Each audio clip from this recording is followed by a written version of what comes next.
Okay, mic check, 1 2 1 2. Camera check, 1 2. So a little bit forward, isn't it? That's about right. Bring that over a little bit. There we go. 1 2.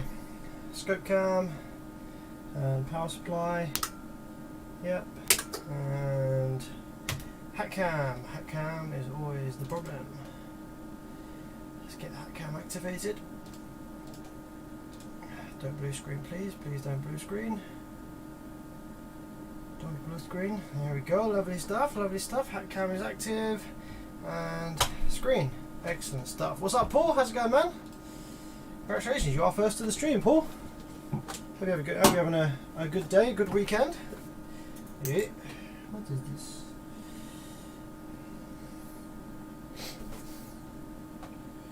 And far side.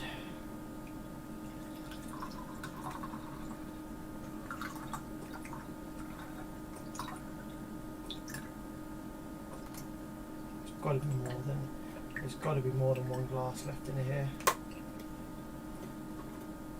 Really? Just a one glass left in there? Oh, what a disaster. What's up, guys? What's up, guys?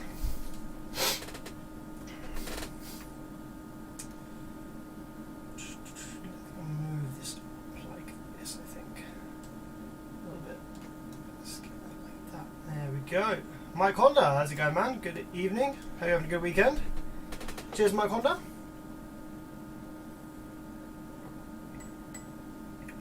Should do some O-scope demos. Yeah, what do you want to see?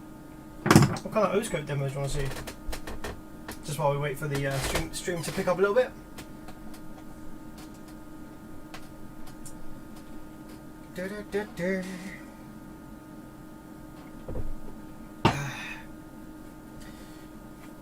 Okay, let's get the back off this 450/4.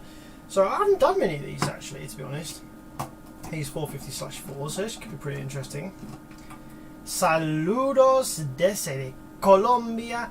Primero se toma un más copas antes de trabajar. I think that says, I'm not so good at Spanish, but I think that says firstly, you give me one more copas antes. I'm not sure what that means, and then that means to repair. No, to work on. I'm not sure what that says though. My Spanish is very rusty these days.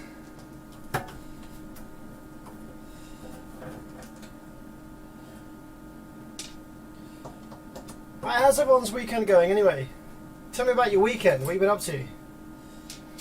So yeah, I don't really work on the these 4 channels so much. One of the reasons I don't tend to work on these 4 channels so much is because they don't really tend to die. They're pretty reliable, to be honest. These things.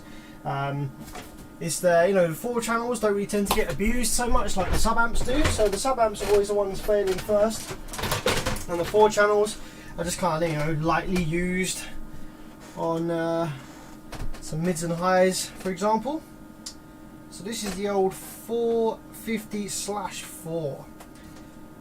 I can see already here that we've got our 4 channels, 4 drive circuits. There's a class AB, I think, by the looks of it. Got our emitter resistors along here.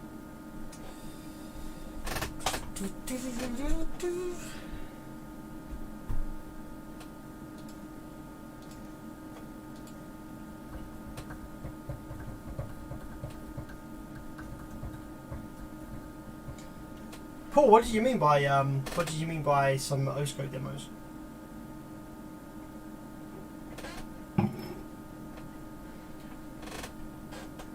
Well, practicing on this box of SFB boards, and by a box, oh right, yes.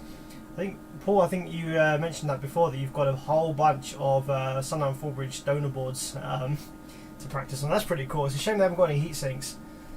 If you can get them working, you should be able to grab some aluminium, make some heat sinks for them. Okay, let's get some power wires in this Gel Audio 450. 4. Let's just see what it is we're dealing with here. See what kind of failure we're dealing with here. I've got a feeling it could just be the switches. Like I say, these things are pretty reliable. Oh, got some funky jazz going on there with the overhead cam. See if we can fix that. Oh, still bad. Okay, let's try disabling, re-enabling. I think this is the de-interlacing actually that causes this.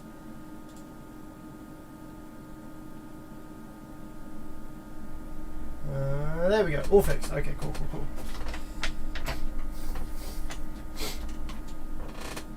So let's make some power wires in here, see what it is we're dealing with tonight on this one. So if this is going to be a nice quick repair, then we're going to be looking at the Rockford Fosgate 4-channel Class D that we started looking at a while ago now on live stream. That was having some issues activating one of the channels, one of the drivers. The activate signal line was not reliably coming on, and I've actually ordered a replacement drive IC for that channel so that we can rule out the amp playing up because the drive IC isn't present. So going to go ahead and fit that, but I want to take a look at this JL Audio first. If this turns out to be a nice quick easy repair, then we can scoot on over to the Rockford Fosgate, which I'm quite keen to look at. So hopefully this is relatively quick, easy preamplifier fault. So the customer states on this amplifier, customer states JL Audio 450/4 faulty channel 1 and 2. So channels 1 and 2 are supposedly faulty according to the customer, and channels 3 and 4 are okay. So already we have lots of information there from the customer, which is great. That will tell us a bit more about where to look for a problem in this amplifier. So the fact that we've got channels 1 and 2 faulty and channels 3 and 4, the fact that 3 and 4 are working okay, that tells us that the power supply section is okay, up and running. It's creating rail voltage, it's switching the power supply FETs, etc. It's not in protection mode, that's great. So now we haven't got a power supply section failure on our hands. Also, the fact that channels 3 and 4 are okay shows us that all of the auxiliary voltage supply circuits that will produce plus minus 15 volts, any other sort of bias supplies, etc. are going to be fine. Otherwise we would get no output on any of the channels. So the fact that we've got output on a couple of the channels means that all of the things that feed the 4 channels are working fine.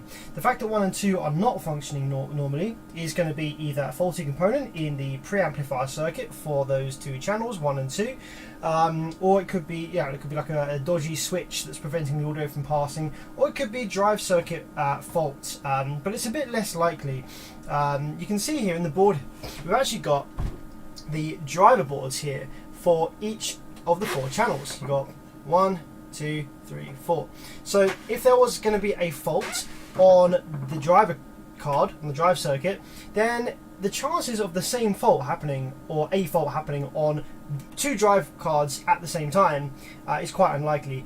The fact that we've got channels 1 and 2 that are faulty, that are not working correctly, that suggests to me that the fault is somewhere in the preamp circuit. That's where channels 1 and 2 will be sharing the same component and the same sort of traces and the same component pathways and stuff like that. You'll have a dual op amp chip that will be dealing with the signals from channel 1 and 2, for example. So that's really where we're going to be turning our attention to first. It's probably going to be a preamplifier type of fault in this, preventing audio getting through to the actual amplifier stage itself. But it could also be, one last thing that could be, it could actually be a faulty Mosfet or faulty output transistor for either channel 1 or 2, and that transistor that's faulty might actually be causing the adjacent channel, either 1 or 2, adjacent to the one with the fault, to not work properly either, due to pulling down bias voltages or something like that.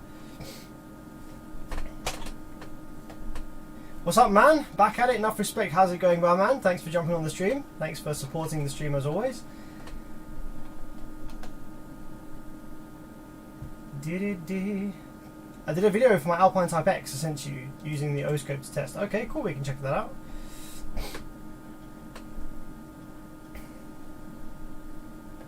Rick says, if Class AB is the go-to for mids and highs, how do the top tier amps like JL, Helix and Audison keep showing up in SQ cars?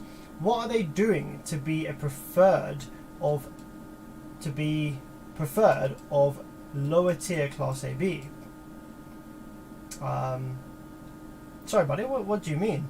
So these brands here, JL Audio, Helix and Audison, are pretty well respected brands, especially in the SQ community. Now the thing with the SQ community doesn't necessarily always favour amplifiers due to their SQ performance.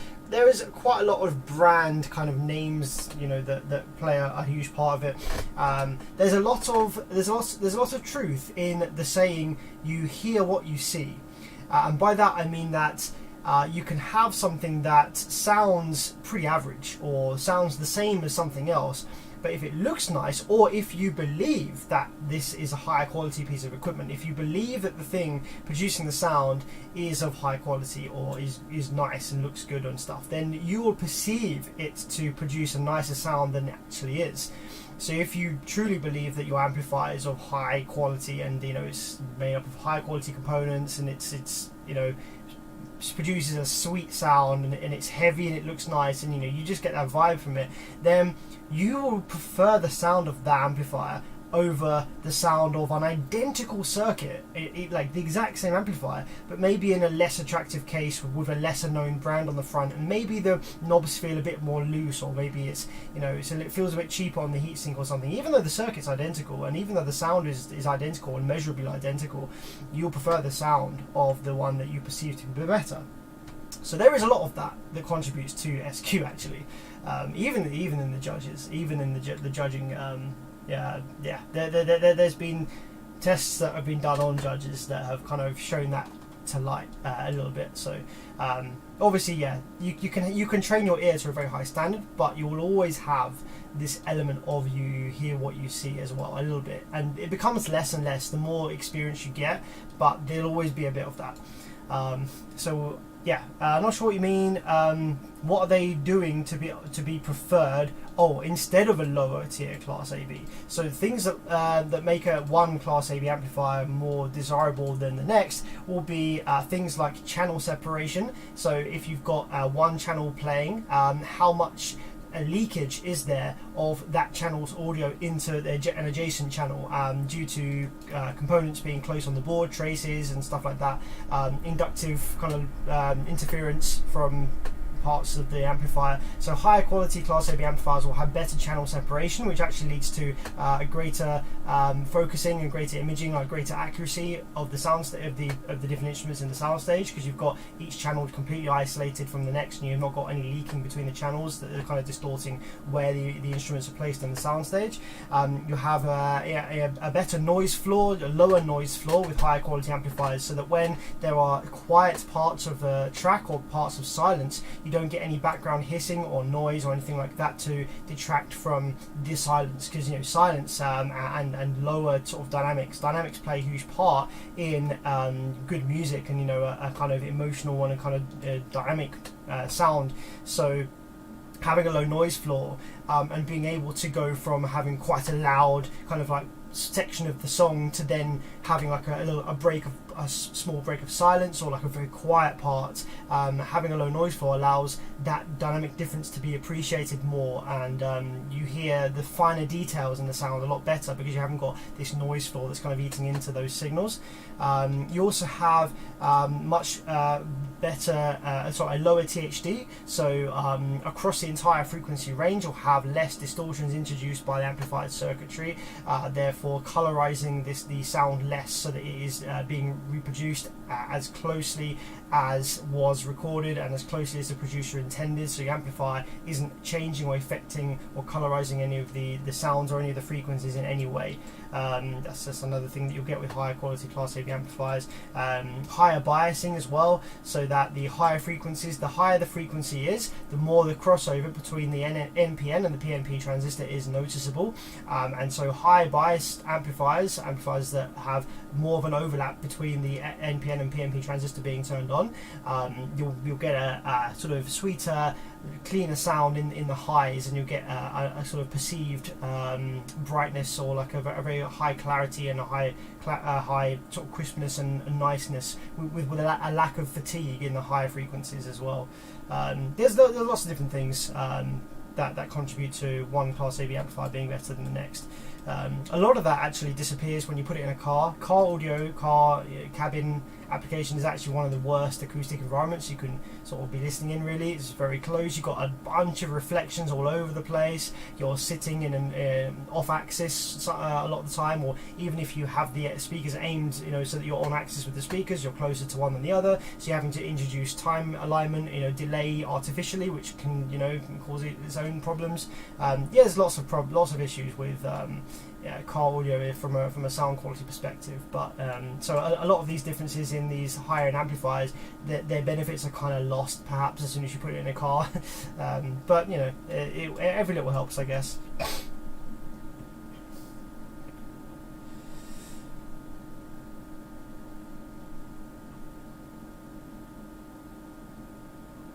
I believe Rick Clark did the challenge to pay anyone 10k if they could tell the difference. And the funny thing, the thing that cracks me up a lot of the time as well is when people go on about SQ when they're talking about subwoofer application as well. Subwoofers are slow, muffled, they're just basically air pumps, and there's going to be no perceivable difference in how one amplifier sounds versus the next when you're playing it through a subwoofer. The only differences in sound you'll have is slight differences in how the preamplifier is set up. So obviously all the amplifiers have a preamp board on them with different filter settings and crossover slopes and all that sort of thing.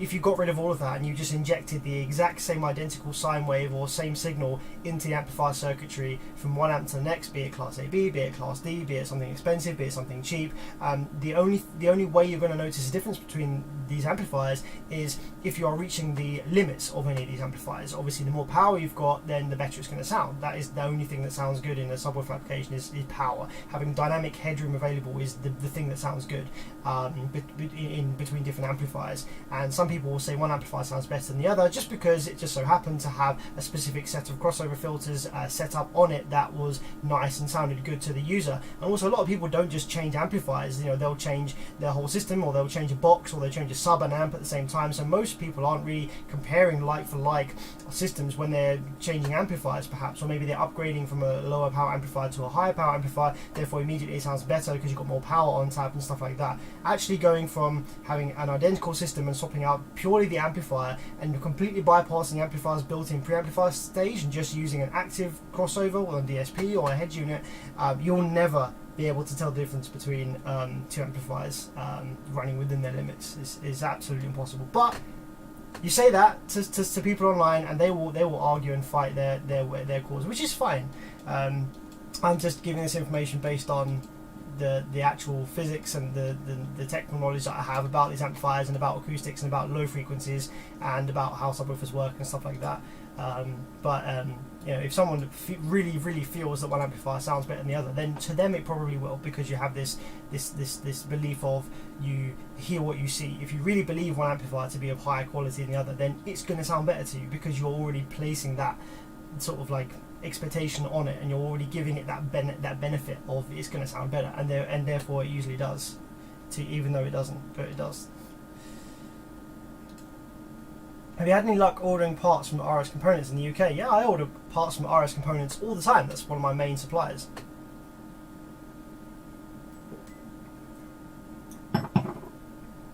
So Carl is saying here that his Punch 200 IX sounds a bit better on bass notes than his Crescendo. So what I suggest you do, Carl, as just an experiment to yourself, is completely open up all of the filters on both the amplifiers, so that the crossover network and any bass boost or EQs or anything that the amplifier has available to it on the crossover on the preamplifier circuit is not affecting your signal whatsoever. So completely open up the low pass filter, completely close down the high pass filter, and get rid of any bass boost EQ or IntelliQ or any settings like that, and have the same crossover setting set on your head unit to whatever it is, and swap out the two amplifiers, see if you can hear a difference. Maybe even do an RTA. You can download an app on your phone that will actually show you the kind of the way the graph form, and you can measure dBs. It won't be accurate for the dB, but it will actually, at least you'll be able to do a comparison to see whether one amplifier is actually causing a slight difference in the sound to the other one. But based on all of the stuff that I work on, and based on all the knowledge that I have about amplifiers and subwoofers and stuff, you shouldn't really be able to hear any difference between those two amplifiers if the filters are opened up. I've done plenty of testing like that myself. I've done testing with all kinds of different amplifiers, Class A, B, Class D, cheap ones, expensive ones in my own vehicle, just because I'm interested in that. And I have never been able to hear a difference whatsoever, provided the settings and everything and the gain positions and the voltages were exactly the same.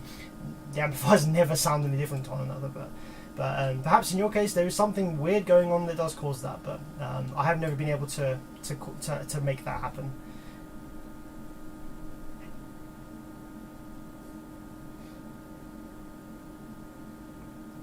Okay, let's take a look at this jail audio then. So we've got it open on the bench. Visual inspection then. Channels 1 and 2, the customer was saying, were faulty, maybe not producing sound. So channels 3 and 4 were apparently working fine. So what I'm going to do is I'm not going to touch any of the preamplifier settings just yet. We're going to leave everything as it is, just in case the issue does lie in one of those switches and I inadvertently fix it by switching one of the switches and cleaning the contact rails. I just want to see the fault actually at hand first. So I'm going to go ahead and take my RCA lead here. I've got 235 hertz going into this RCA. I'm just going to shove it into the channels 3 and 4 just to confirm channels 3 and 4 are live and kicking. Make sure we have a sine wave output on there, channel left. So on the settings on here we have input voltage is low, we have a high pass filter at 12 dB set to 95 hertz. So we're wanting to play above that, which we are. That's fine. Input sensitivity is sensible. Channels 1 and 2 we have it set to 4-channel mode, so that's fine. Channels 3 and 4 RCAs will be working fine. Channels 1 and 2 we have low input voltage, we have filter mode is off, so we're playing full range, that's not going to be affecting it or anything like that. Channel 1 and 2 bass EQ is off and infrasonic filter is off as well, so not really any of the filter circuits are operational for channel 1. It's just bypassing the signal pretty much straight into the amplifier circuit. So let's power it up first and just confirm that we do have looks like we've actually got a little bit of current draw even before I have applied the remote, which is interesting. I wonder if we've got a power supply failure. Now it looks like we might actually have a power supply failure at hand. Yes, I think we have. Now that's interesting. That's not what was customer didn't mention any smoke or anything like that. Just says faulty channel 1 and 2, channels 3 and 4 okay. Now, okay, that's an interesting one. Okay, I think I understand what's going on here. So with this amplifier, this is a 450/4, we actually have what looks like two separate 2-channel amplifiers on the same PCB here. So channels 1 and 2 and channels 3 and 4 do not share the same power supply. You can see over here we've got one transformer over here and another transformer over here, each with their own filter inductors here for the rail voltage, where we've got rail capacitors. We've got a couple of rail caps over here, but we've got 4 over here. So it's likely, I don't remember the specifications of this amplifier off the top of my head, but I've got a feeling that the 4 channels here in this amplifier are not of equal power. I've got a feeling that channels 1 and 2 may be able to drop down to a lower impedance perhaps than 3 and 4. So I can see here we've got 4 rail caps over here for channels 1 and 2, it would seem. 3 and 4 just have the pair of rail caps over this side. So okay, interesting. So yes, as you've just seen there, if I go back to this screen right now, if I turn the power supply on, I haven't applied the remote yet, we've actually got some current draw there, 0.3 amps worth of current draw, and that is a big instantaneous something to note, and there's an instant thing that says, whoa, okay, hang on a minute, something not right here. You shouldn't have any current draw whatsoever, not even 0.1 of an amp when the amplifier is powered off but has power going into the terminals there. So if you see that, then you've likely got shorted power supply MOSFETs or some leak in the power supply drive circuit or something like that. So let's go ahead and take the clamps off then for the power supply over this side. Now I can see, I've just noticed there is some blackening there by the MOSFETs of the power supply on this side. So if we go ahead and remove these. So usually the customer would be aware that this had happened, because you would get some pretty bad smells, and you get some visible smoke actually emitting from the amplifier when this happened. It's possible that it just happened when the customer wasn't aware, but yes, we can clearly see here I'm going to go ahead and zoom in now on this MOSFET here. You can clearly see that we have a very badly burned power supply MOSFET just here. Get some pliers so you can see it a little easier.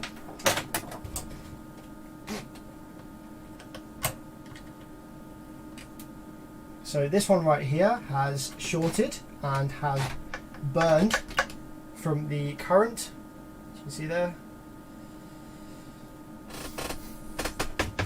Okay, so that is going to be the reason that channels 1 and 2 are inoperable. It's going to be because the power supply feeding channels 1 and 2 is no longer active because the MOSFETs have shorted. So what we're going to do then is just going to take this whole thing out the heatsink and repair the power supply for that, I think. Provided you guys want to see that, of course. So power supply repairs are pretty standard. They're the same across the board. So depending on what you guys want to see, because I am live streaming, so obviously interesting faults and interesting repairs are preferred. I can either go ahead and dismantle this and repair the power supply MOSFETs. It'll probably just be a case of changing the FETs. A couple of gate resistors there I can see, and a couple of SMD drive transistors need changing, but a pretty basic standard repair on the power supply circuit. So I can either go ahead and do that on stream, or I can put this amp to one side and I can crack on with this in my own time tomorrow or something. And if you like, we can look at something else that's maybe a little bit more interesting. We could maybe look at the Rockford Fosgate from a couple of streams ago, and we could start trying to finalise repair on the drive circuit of that, which was actually pretty in-depth and quite interesting, I think. Oh wow, thanks so much to Dead Time Electronics Repair, holy shit, for the 20 bucks. Wow, thank you so much, my man. Thanks for all the help over the years. Man, it's my pleasure. I get great enjoyment out of doing this and showing you guys all the behind the scenes stuff in the workshop. So yeah, man, thank you so much for the 20. That was very, very generous of you, my man. Really appreciate that. Have you ever seen a car amp that uses gallium nitrate HEMTs? Not yet. I don't think I have. I've got a feeling that Taramps were kind of toying with using them. I know Taramps, I think, were one of the first to use IGBTs on the output section, which was pretty cool. But yeah, I haven't actually seen any with the gallium nitrate transistors or anything in just yet. I'm not actually aware that there are any car amps using them. If there are, then they'll be very few and far between. They'll just be very small, just a couple of people have them. I think they're probably way too expensive to actually be viable to use in a car amplifier at this time.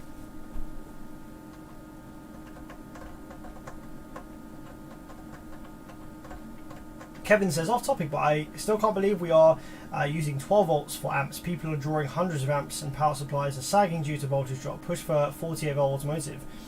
Well, funny you say that, because automotive industry is now going 600 volts due to electric cars. So yeah, the future of car audio is going to be interesting, for sure. Not really sure how that's going to work out, but that's a whole nother video for another time. Best way to remove a broke off pin from an RCA jack. Yeah, just take the back off the amp and push it back through from the other side. Usually the RCA blocks are completely through all the way, so you can just take the back off the amp and just push it through from the other side.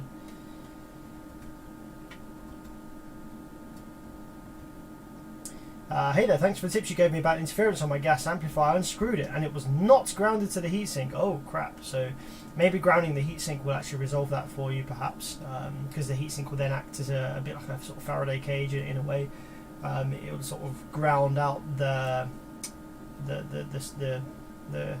noise coming from the output section.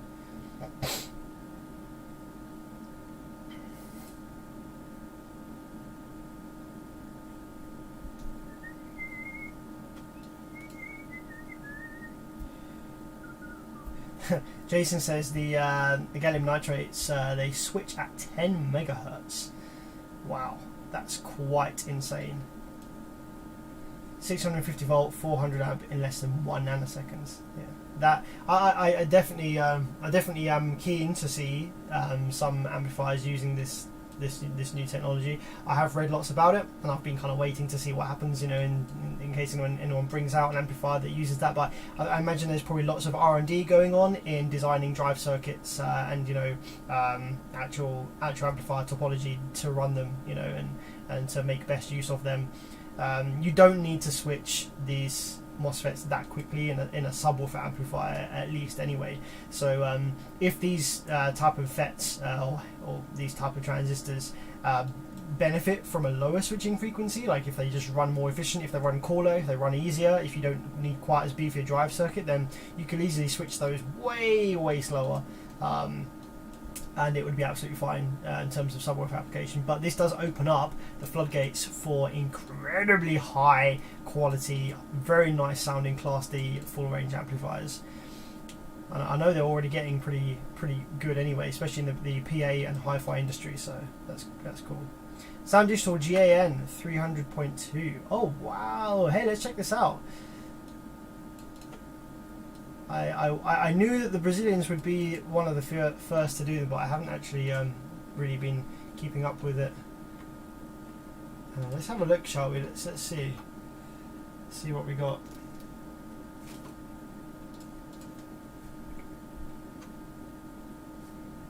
How long ago was this that they implemented this? I would love to have one on the bench and just see what it's doing. Maybe I should order one, just for fun.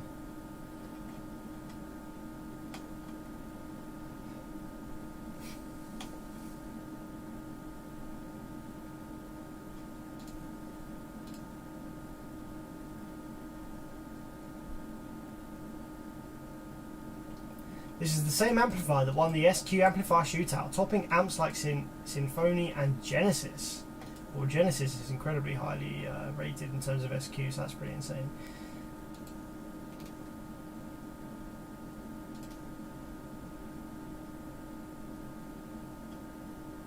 Wow, good job, Sound Digital.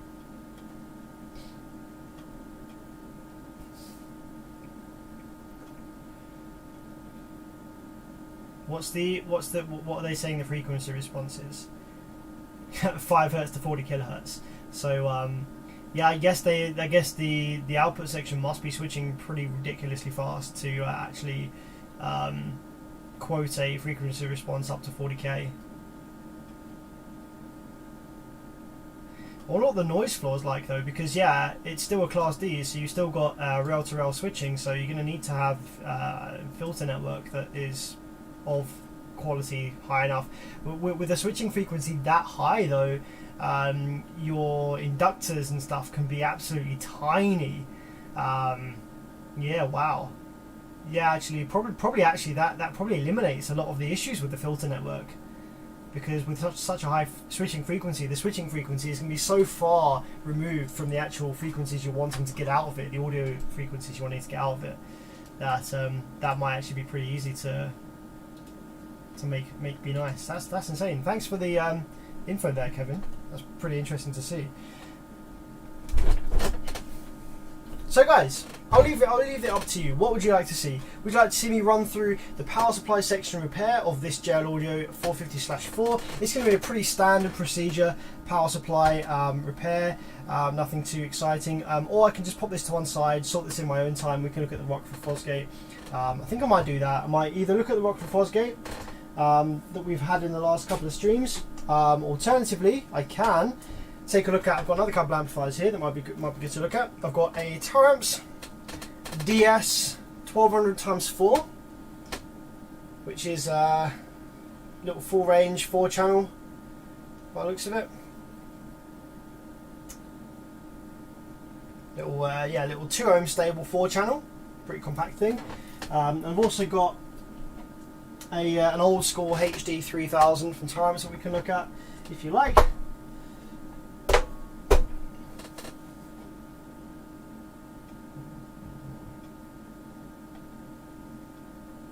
Hey dude, love your job. I have a question. What can be bad in an amp? I mean, what electronic components? If the amp has noise while playing music, like high frequency hissing. So if you've got high frequency hissing, then it's probably going to be emitting from the transformers, which are these kind of things. It's not a problem. It's not a fault as such. It's something annoying that can happen just by pure chance in the the way that the transformers are wound, you might get harmonic resonance built up in the distances and the gaps between winds or something like that. So if it's really annoying you, you can just grab the transformers, sort of like push them and wiggle them into a slightly new position. Just like slightly shift the way that they are mounted to the board there, and it'll probably go away, because the tolerances for that noise to appear are very tight, so that might solve your issue. Beverage Chapter audio amplifier. I'm not sure if I am set up to crack that one open just now. When I do the Chapter amplifier, I want to kind of start nice and early, maybe about 7 PM here in the UK. It's currently quarter to 10 in the UK, so I want to, if I want to do the Chapter, I want to start nice and early. I want to have all of my equipment here ready, set up for mains amplifier repairs. So yeah, I won't be doing the Chapter this evening, but it's something that I'm going to be, to be fair, I'm probably not going to look at the Chapter until I have sourced my electrostatic speakers, because that's what's going to be running them. So once I've sourced my electrostatic speakers, that will give me the drive and the enthusiasm to fix the Chapter mains powered amplifier. But yeah, I'll probably keep putting it off until then.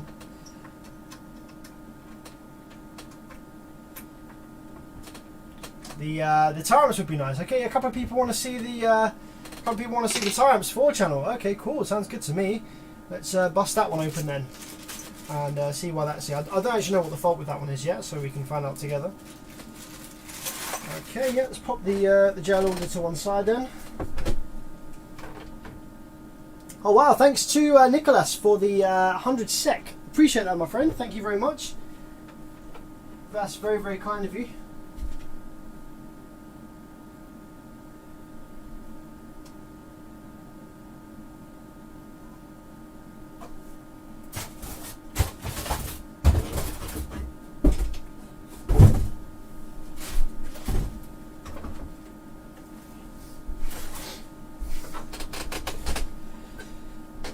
Alright, cool. So, let's take a look at this little Tyrants then.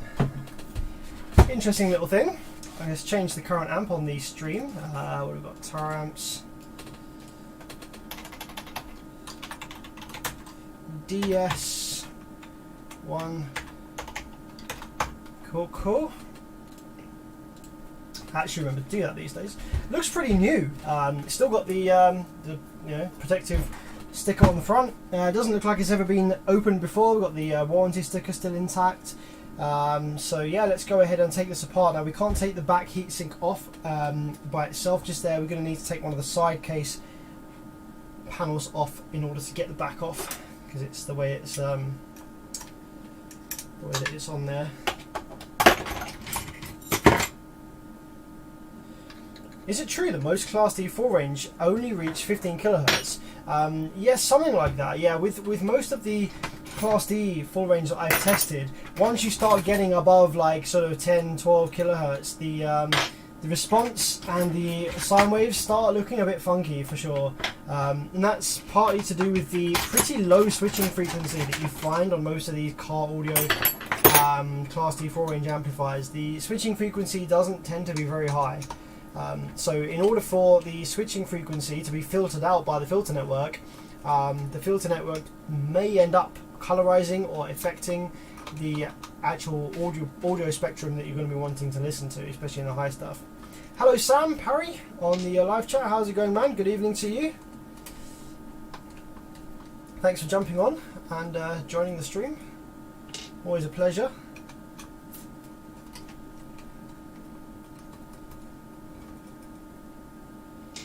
Hamilton says, so you want a full range amp, stick with Class AB. That's the general consensus, yes, for now anyway. There are some Class D amps that really do get it right and that do sound great, but you might have to do a bit of trial and error. If I was going to buy a Class D full range amplifier, I would probably put my money with Alpine. They really would care about that sort of thing, that sort of thing with the filter network affecting the audio waves, and also all of the Alpine Class D full ranges that I have seen on the bench have pretty high switching frequencies, which will massively help out as well. So yeah, I'll probably go Alpine maybe, or maybe Rockford Fosgate actually. I feel like they really care as well about that sort of thing. They have their Class AD, which is it's Class D, but it's a marketing thing to try and show people that it's not just Class D. And it is just Class D, but it is their, you know, it's their own circuit design, and they, I'm sure, have put a lot of effort into making sure that it's half decent Class D 4-inch. Okay, so already then we've got a strange fan situation. So this is inside the Taramps 4-channel Class D thing. So yeah, already the fan is like at some next angle here. It's actually come out of the clip by the look of it. It's kind of come out of its hole there. So that is cooling the... Oh, I see what this amp is now. I understand why this fan is here now. We can get that removed without damaging anything. Let's unscrew that perhaps.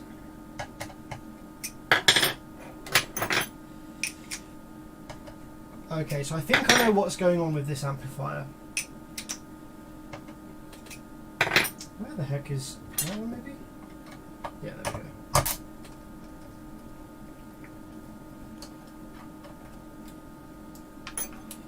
Okay, so what it looks like then, this amplifier is we have a little 4-channel amp, but see this chip here? I'm going to take some thermal paste and rub it over the top of this chip, which will allow us to read the name a lot easier, especially on your camera there. Oh yeah, that completely brings it right up into light. So this chip here then, this is actually the whole output section is basically, or could basically be, in this chip. So this is a IRS 2093M. So let's take a look on the datasheet for that, just out of pure interest. IRS 2093M. I actually have some spares of these, I think, which is pretty handy. Now, if I remember rightly, I think this chip is actually capable of, I think this might even have the ability to run speakers directly, but it might not. Some of these do, some of these don't. So this is a 4-channel digital audio amplifier. So yeah, the Taramps, so all that Taramps have done basically in this one is they have the actual amplifier itself is completely inside this chip. This tiny little surface mount chip is where the amplifier resides. What Taramps have done is they have given this amplifier a circuit around it to operate on, a power supply. They've given it audio signal via a preamplifier circuit. So Taramps have done a preamp circuit with some op amps and some filters to inject into this little amplifier chip. They've given it a power supply and some sort of, you know, basic forms of protection and stuff like that. And they have also given it some Mosfets to drive and some very rudimentary filter network around it. So the whole amplifier essentially is inside this chip. So we've got half bridge and full bridge topology available with this chip. We have all kinds of protection circuits built in. We have overcurrent protection built in, DC offset protection built in. Yeah, this is all programmable to set parameters depending on the kind of amplifier you're building, which is pretty cool. We have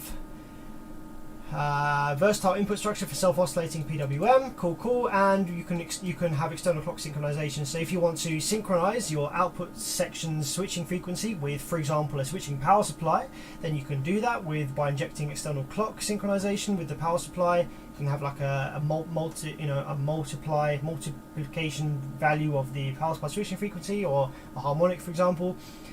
Start and stop click noise reduction, so that when you start the amplifier you don't get a pop through your speakers. Under voltage protection, and it is immune to external noise, which is pretty cool. So yeah, really cool little chip. Lots going on here, lots to take in. But so essentially what Taramps have done is they've just built a circuit around this in order to get this chip to function as they want, which is pretty cool. So if you take a look at the little circuit diagram here, you can see that we have our inputs for channels 1, 2, 3 and 4. So this will be this will just be your audio signal input, just pure analog audio signal input. We then have all the pins over here, which are going to be for like setting dead time. We've got the VCC supply for the chip that's going to run the chip. We've got ground, got overcurrent sets, that's going to set the overcurrent protection, the point at which it goes into protect. We've got CSH, I think, as well, which is to do with protection. It's like a shutdown pin, so you can kind of delay the activation of this chip. Then we have our low side outputs, LO3, and LO1 and 2 should be somewhere around here as well. LO1 is there.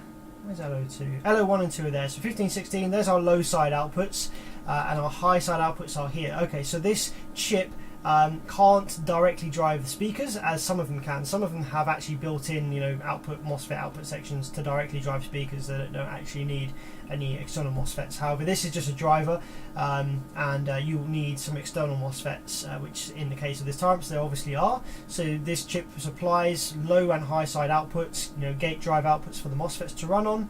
VB, we've got our high side floating supply for the bootstrap. So yeah, pretty standard stuff really. A cool little chip, and that's why it has the fan over it, because it doesn't have any heat sinking.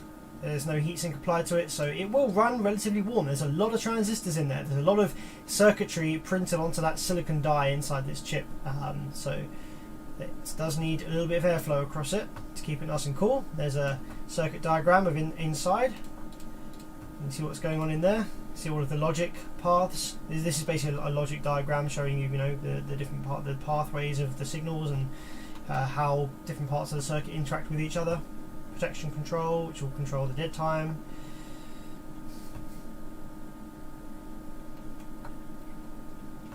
Alright, cool.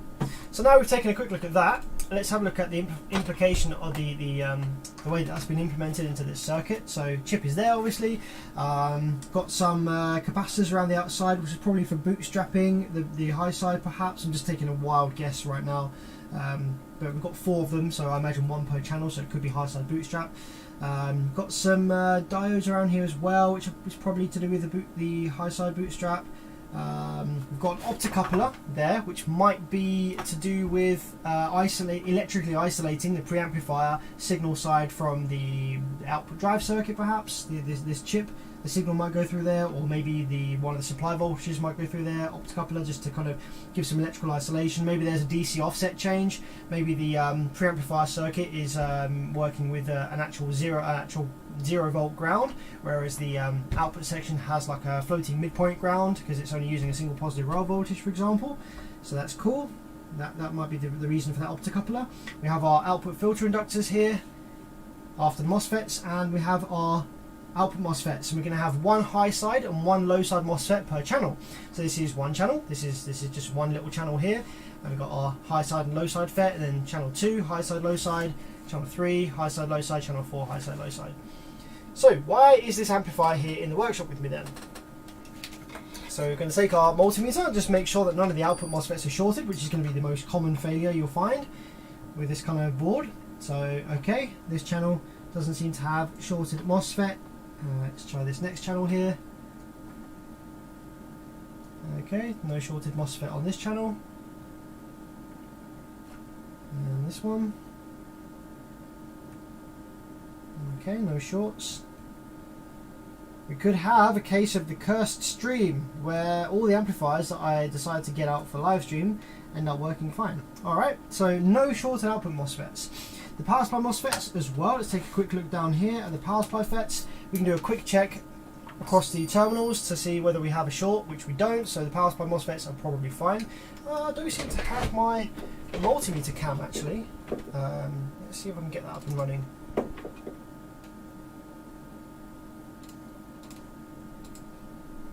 Just activate and deactivate the multimeter camera, see if we can get that up on the screen. Oh, it's green. Is it coming? It's just green at the moment. Oh, there we go.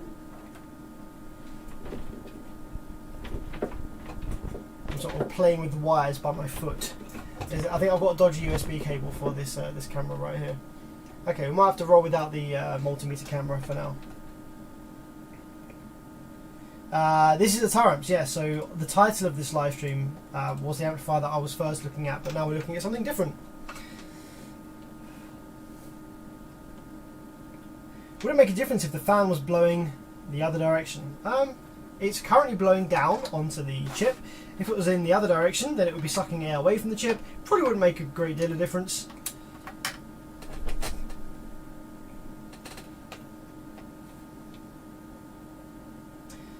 Frank says, what the heck? Plus minus 100 volts on this little chip. Yeah, it definitely can take some decent voltage there, I guess. So that would be useful for driving 4 ohm loads or 8 ohm loads. Because this chip wasn't designed with car audio in mind. It would be designed with you know, pro audio, hi-fi, or Bluetooth speakers or something like that in mind.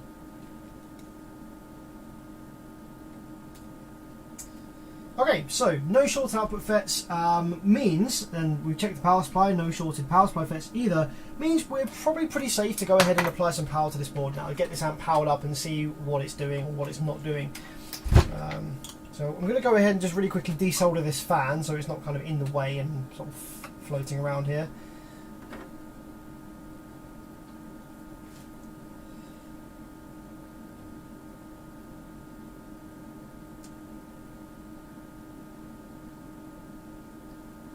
Go. Let's get that out of the way for a minute.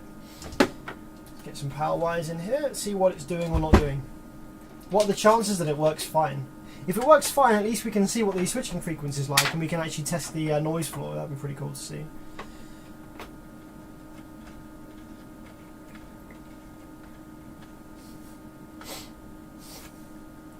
CL says, oh hey, I don't know if you've tried them yet, but the Amazon commercial multimeters are on point, extremely accurate, same quality as a Fluke, but a fraction of the price. I might have to check those out. Can you tell me whether there is any delay whatsoever on the continuity mode beep?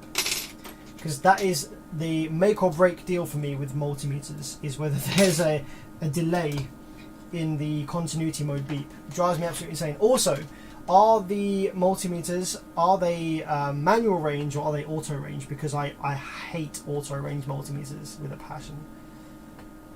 So if it's auto range, then no sir. Okay, cool. Power is in. Let's go ahead and give it 12 volts just for good measure. Usually I choose a low voltage for initial power up, but I'm feeling confident. Let's turn the the oscilloscope to high frequency time divide, reject low frequency. Let's go with 10 volts divide. Okay, cool. What I'm going to do is I'm going to probe a low side output MOSFET. So I'm just going to pulse the remote for just a fraction of a second and work out which one's low side and which one's high side. Okay. So the low side MOSFET is this one right here. So I'm going to go ahead and probe that and wait to see if we get any output switching. A little bit of DC. Okay, we have output switching. So the amplifier does come to life. We have 485 kilohertz there on the switching frequency, which isn't massively high. I wouldn't really suggest using this amplifier for tweeters, but yeah, it's all right for mids and sort of mid bass and stuff like that. All 4 channels are switching correctly, which is cool. Okay, so why is this amplifier in? So maybe it's not producing audio. So let's go ahead and plug an RCA in to the amplifier and make sure that audio is making its way through this amplifier on all channels. So we have channels 1 and 2 over on this side. I'm going to go ahead and turn the filters to full, just to kind of get rid of that. I'm going to turn the gains down to 0. And that's it. This amplifier doesn't have much settings. It literally just has crossover, high pass, low pass, or full. So these will be fixed crossover points. You can't change the crossover points. They'll just be completely fixed. So let's go ahead and plug that in. Actually, that feels a bit... The RCA block feels a bit wobbly actually on this one. I wonder whether the ground pin has snapped.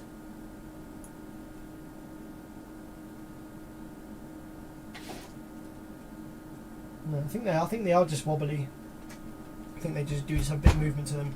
So let's go ahead and plug it into, we've got channel 1 right now. So yep, channel 1 is connected. We have 235 Hertz going in. We are looking for some output on the speaker terminals and some varying duty cycle on the PWM.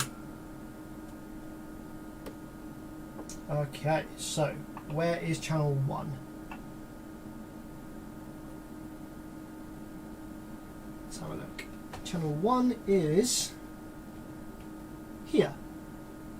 Okay. So So let's put our multimeter, our oscilloscope probe in channel 1 and turn up the gain a little bit. Let's see if we get audio. Aha, there we go, got some audio.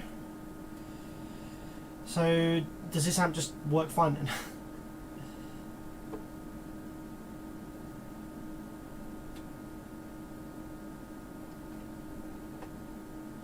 There we go, find our clip point. So we've got good audio from channel 1. Okay, let's check channel 2.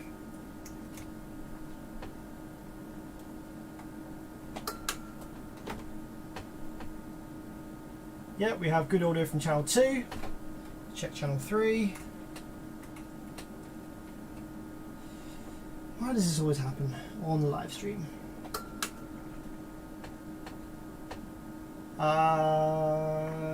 Okay, there doesn't appear to be any audio on channel 3.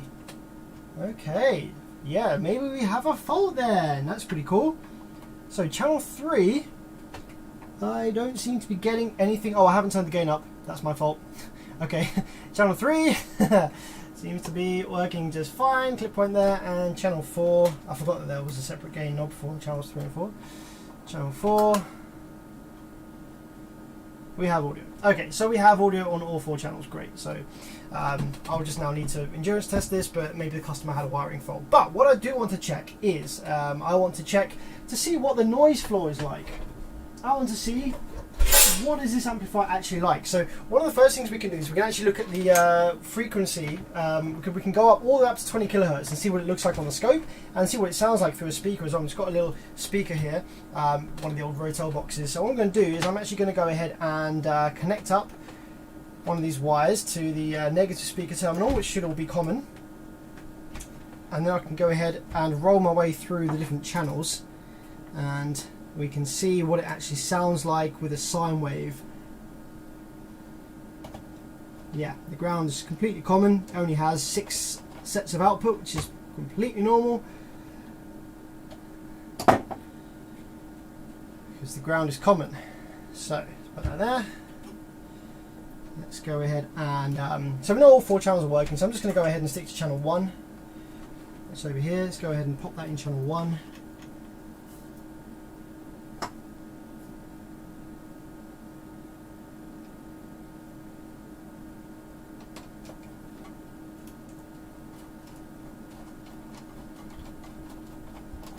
So yeah, I want to see what the noise floor is like. Now these little speakers that I'm testing with, they're not the most efficient, they're not the most sensitive. You know, the tweeters in these aren't the most sensitive tweeters, so we're not going to get like super loud hissing probably, but we're going to get at least get an idea of just you know what it's actually like. So we're going to go ahead and turn that down. We've got 233 hertz. So let's go ahead and power this thing up and see what it looks like and sounds like. I'm going to take my oscilloscope probe and go ahead and like latch this on so we can get a view on the scope screen. Let's latch that onto the speaker output here.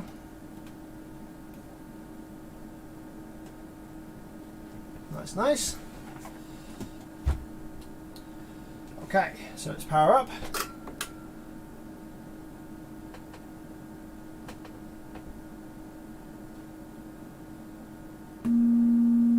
Okay, got a little bit of signal. It's very sensitive. The gain actually on this starts instantly almost. So let's zoom in, because I'm going to have to zoom in quite a lot on the scope because this speaker is obviously very low power, so we don't want to push it too hard, so the audio wave is going to be very low amplitude on the scope. So in terms of noise floor then, let's actually turn that signal right off.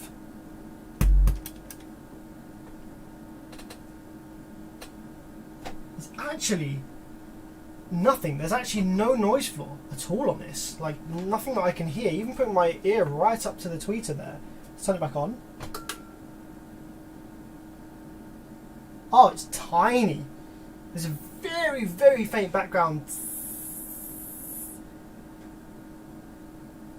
Can't even hear it. So wow, that is very impressive. Nice. I am impressed by the lack of noise floor here. So that's cool. Now let's turn our attention back to the audio waves here. So if I just, what camera should I go? I'll give you this camera. I'll give you this camera. That's the best one to see the audio wave. So up to 135 hertz. It looks pretty good. Nothing wrong with that wave. Really? I mean, on the oscilloscope it looks a bit funky, but through the speaker it's fine. Because we are zoomed in quite low. You see we've got only 2 volts divide here. So this is a very, very small signal here.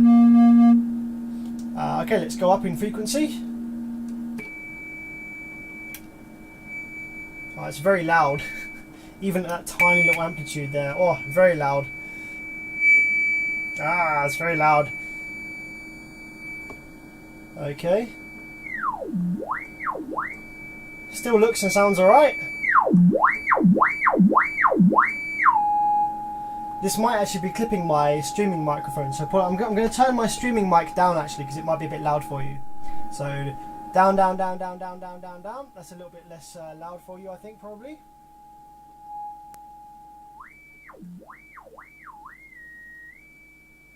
Okay, let's go higher.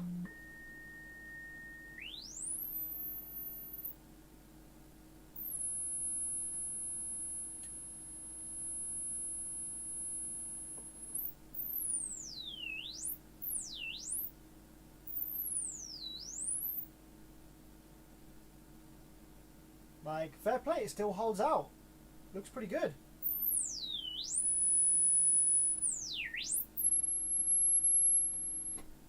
Yeah, like, it's fine. I mean, there's not very much noise floor. Like, there's no artifacts as we go up in frequency. On the scope screen it looks noisy because I've got this tiny little speaker right next to me, so I'm not giving it much power at all, because otherwise it's deafeningly loud. Yeah, like, I'm quite impressed. It sounds fine. Given, okay, although this has a Taramps logo on it, the actual design, the actual the actual performance of this amplifier isn't really Taramps. It's in International Rectifier in designing this little chip, and you know the kind of whole topology around that. But yeah, the filter circuit seems to be working great. Got no noise floor. Preamp circuit isn't really colorizing the sound in any specific way, but oh yeah, sorry, I need to turn the mic back up. But yeah, no, I'm pretty I'm pretty impressed.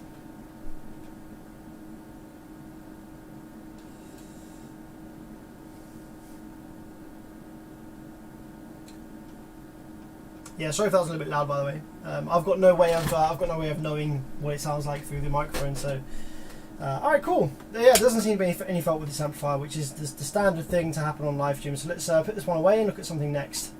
So we can either look at Taramps HD 3K, which is an amplifier that I'm sure you'll be quite familiar with, HD 3000,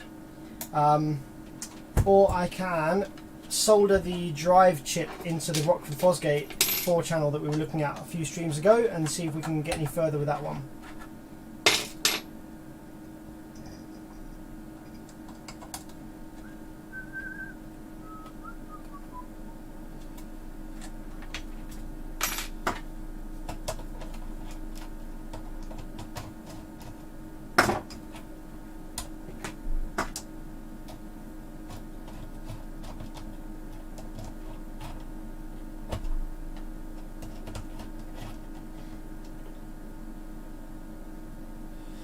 Yeah, people want to see the Rockford finished off. I mean, I don't know if we're going to get to finish it this evening because I've got a feeling that the fault is pretty complex with it. So it's already getting a little bit late here in the UK, but it's not too bad.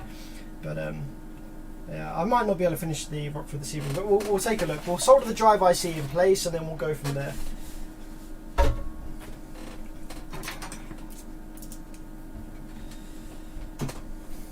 So screw this thing back up together.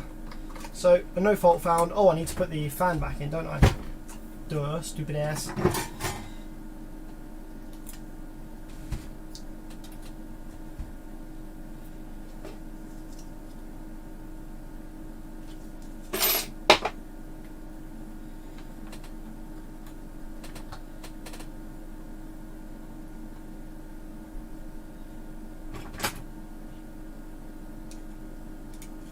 How's the microphone now? Is the microphone alright? Seems okay to me. The level bars are going up alright, and seems to be pretty normal.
Yeah, so I think we'll crack open the Rockford and just get that drive IC soldered in place and see what that changes.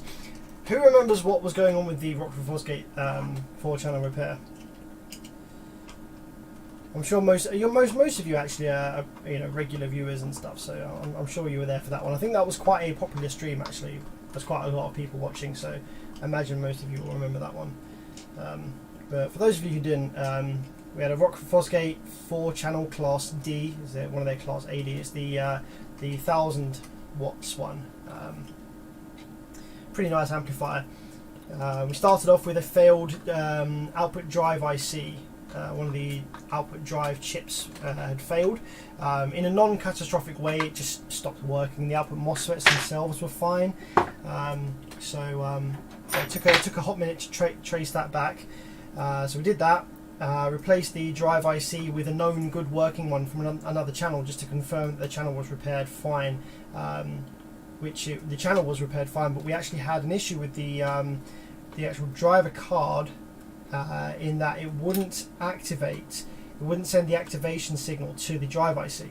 So that circuit was probably damaged when the IC failed. It probably shot back some nasty spikes and hurt part of the kind of pre-drive circuit. And as a result of that, it was no longer feeding that channel, that driver, with the activation turn on signal. So alright, cool, that's that back together. So let's get the Rockford, put it on the bench, and let's get the drive IC soldered in place and troubleshoot a bit further.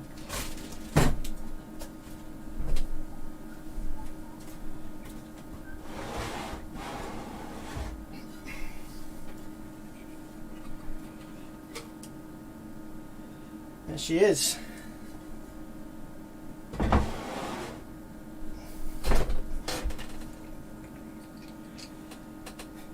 Okay, so we have remnants from our previous repairs and our previous kind of troubleshooting.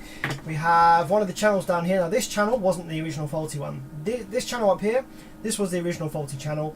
We soldered in a drive IC from this known working channel just to confirm that this channel was fully up and running now, which it was. However, the driver card for this channel, which was in this slot, we have swapped it for this slot. So now the channel that is requiring attention is this channel, which is feeding these Mosfets, because whichever channel we put the bad driver card in obviously isn't going to work. So the channel that now has our attention is this one. So by the issue we were looking at, I think is actually viewable and is actually presentable without the drive IC in place. But just to confirm that, I wanted to make sure, because we were running into a bit of issues. We were having some real problems actually finding the faulty component on that driver card. So I just wanted to go ahead and get a drive IC mounted, just to kind of rule out that being why the channel was acting strange.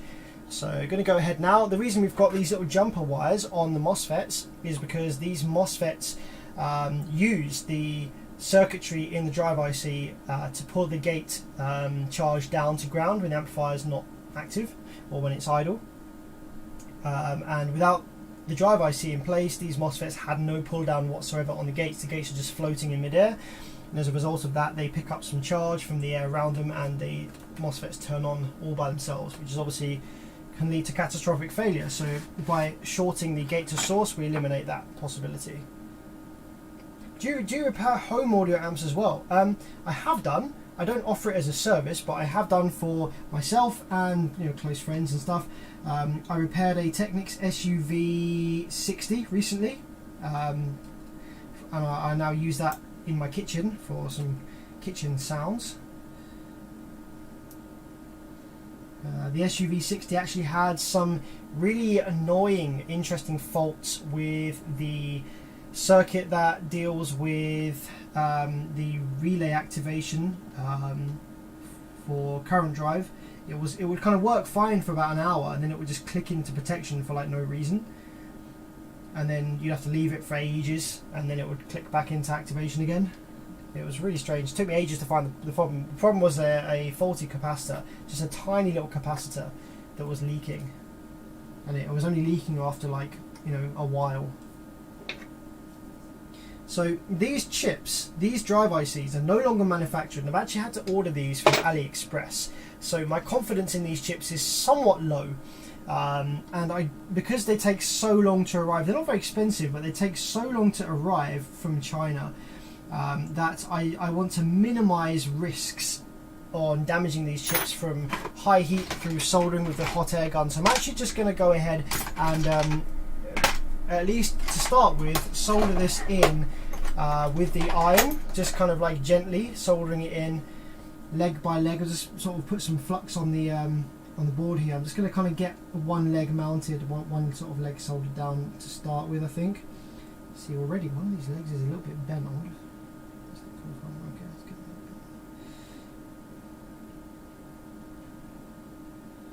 that. So I just want to kind of give this chip the bare minimum amount of heat possible.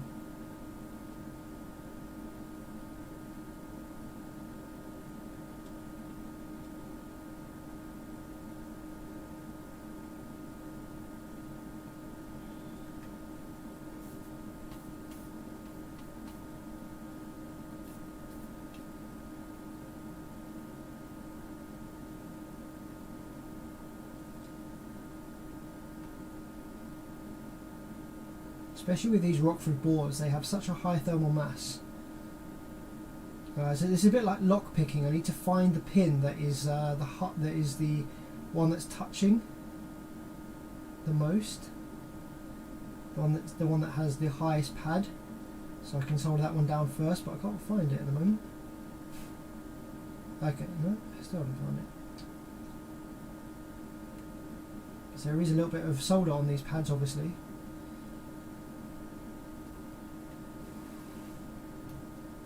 Okay, there we go.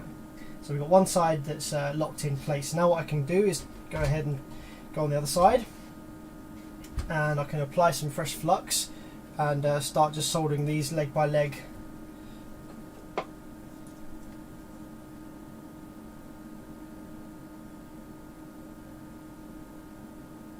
It really wasn't soldered down well, was it?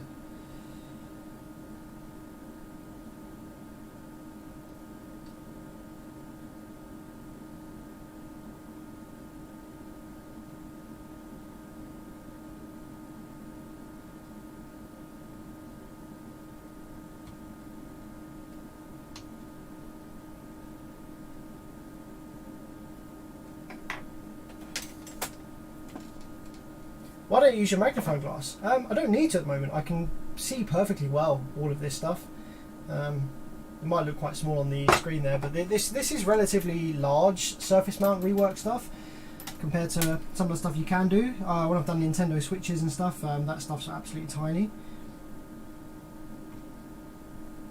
You know, we can verify how well this is soldered with the microscope a bit later on.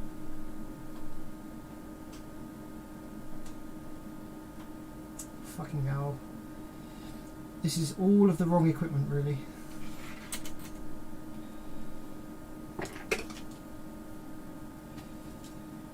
I just wanted to try and prevent having to get my hot air station out on this, because these chips are so delicate. And now I have many solder bridges. What? Okay, cool. Flux saves the day. That one's now soldered in well. Let's go to the other side. That might be the thing to do, actually, is actually... You know what I find? I find that when I'm trying to do precise soldering, it never goes correctly. However, if I just literally take a big blob of solder, run it across the legs, and let the flux do its job, it turns out beautiful and just works every time. Let's take that approach. Let's take the full send approach. Let's just get some fresh solder on the tip. Let's just sort of run it across these legs here. Create some solder bridges at first, but then let the flux do its job. There we go, beautiful. Pretty sure that's good to go now. There's one little one there I just want to take a look at.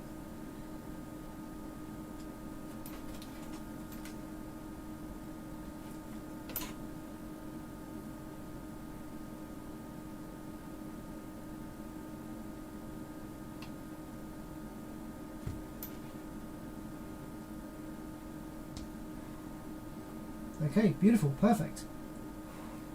They all soldered down nicely. I'm going to take some isopropyl alcohol and clean that off because there's a lot of flux on there. Where is my toothbrush? Where I put it?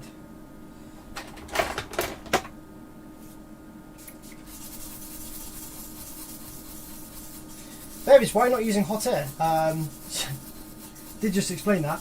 The reason I'm not using hot air at the moment is because, like I said, these chips, they're not expensive, but they have taken weeks and weeks and weeks and months to arrive from China via AliExpress, because you can no longer purchase these chips anywhere locally or anything like that. I don't even know if these chips are legit. They could be complete fakes, but I want to maximize their chances of working. I bought 2 of them just in case one of them fails, and I know that these chips can be delicate and sensitive to hot air, especially if they are slightly knockoff ones, or if they're slightly more sensitive ones that, you know, didn't maybe pass the original tests or whatever.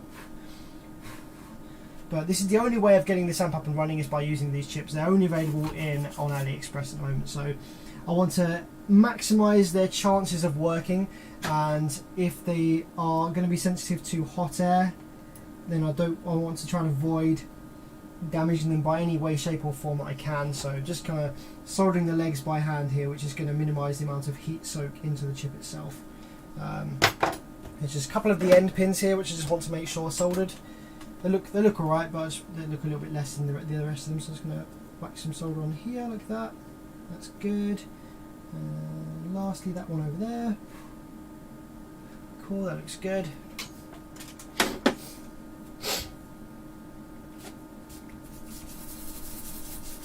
Okay. So, I don't have huge confidence that fitting the drive IC here is actually going to make this channel work now. Because it's behaving differently. The actual turn on signal is behaving differently to the other channels. But I just wanted to rule out the drive IC not being present from influencing the kind of behaviour that we were seeing last time on the stream. So, okay, now that's soldered in, and I'm somewhat happy with that. I think there's one. Yep, I'm happy with that. That's all soldered in just fine. Let's go ahead and flip it over, get some power into here.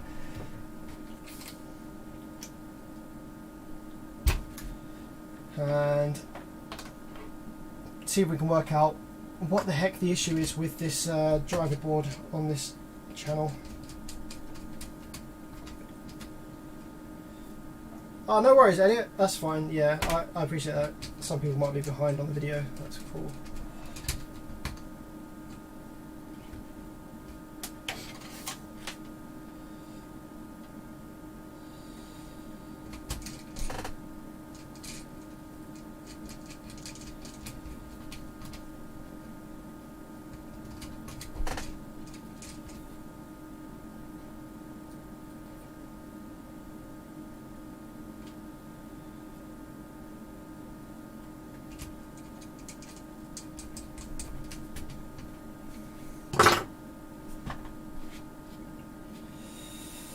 Okay,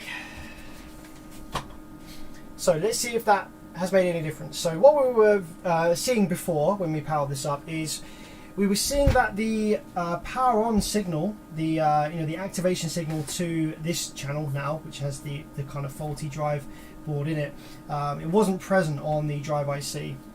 It was kind of intermittent. Sometimes it was there, sometimes it wasn't. So what I'm going to go ahead and do is turn the power supply on. Calibrate my oscilloscope for looking at the output drive waves on this channel here.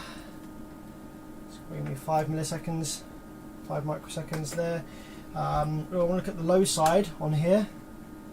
So that's going to be this one here. So we're looking at the low side Mosfet. I just want to first of all see if it actually powers up, because like I said, I have no idea if this drive chip is even going to work. It's come from China, it's come from AliExpress, so you know, could fucking do anything. So let's go ahead and power it up and just see what we get first of all. I'm going to reduce the voltage to a kind of 9 volts, something like that. 9.6, 9.5, something like that. Alright, let's hope and pray that we get something on here, but we might not.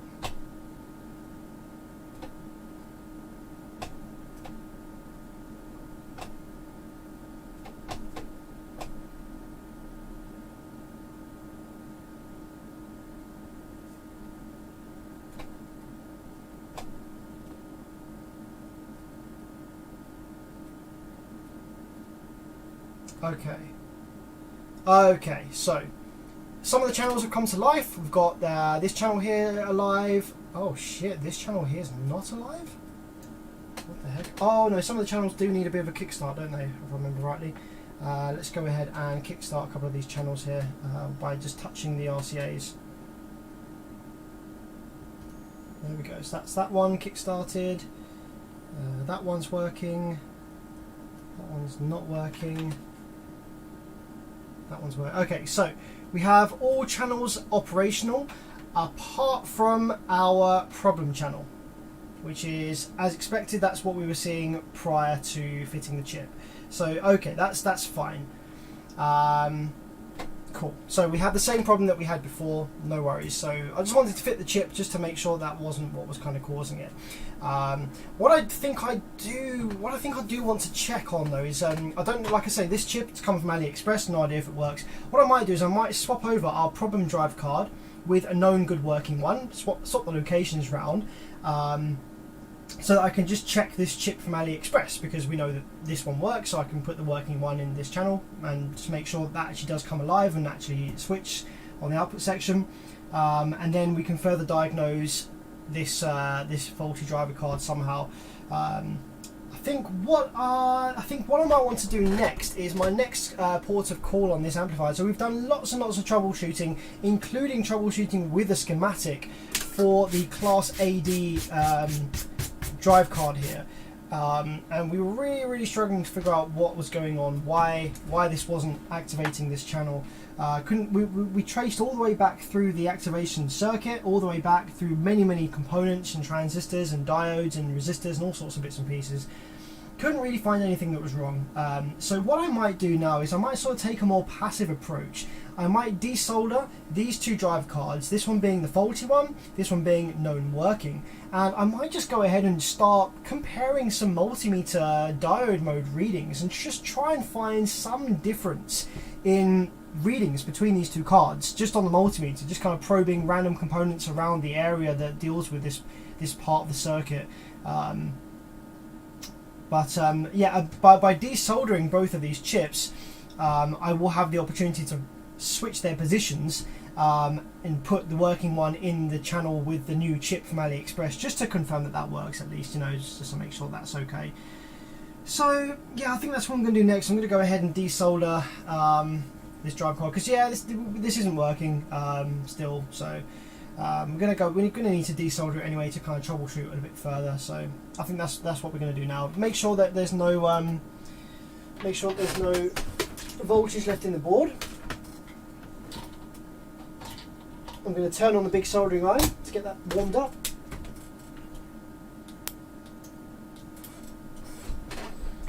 So let's make sure that all of the rail voltage has disappeared from this board, which it looks like it has. Got no positive rail left. Cool. Okay, so we want to desolder these two boards. So I'm just going to wait for the nice big soldering iron to heat up. Then we can just use this massive soldering iron to kind of run some solder up and down these pins, and the driver card will literally fall out in our hands.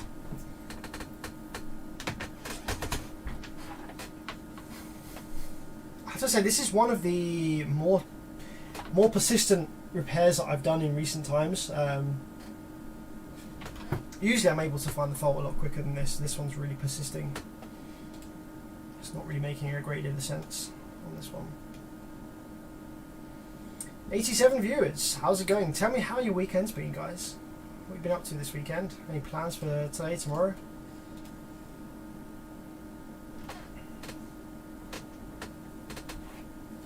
Going to change the current amp to Rockford.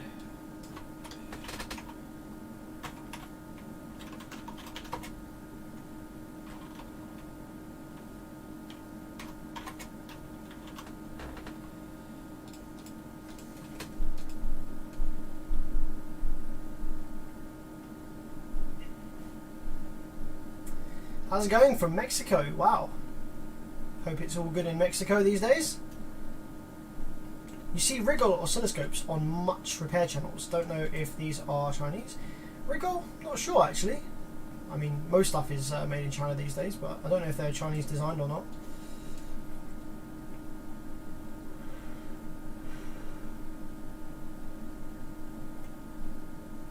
doesn't the fan induct a signal into the chip below? So if you remember from the datasheet of that chip from the Torrents we were looking at, it said it had a really high noise rejection. It had a really high, a really good ability to isolate and not be affected by external noise, you know, RF noise and inductance and stuff like that. So I doubt that that has any impact on the chip. Just from the fan spinning above it, I doubt that has any mal effect at all.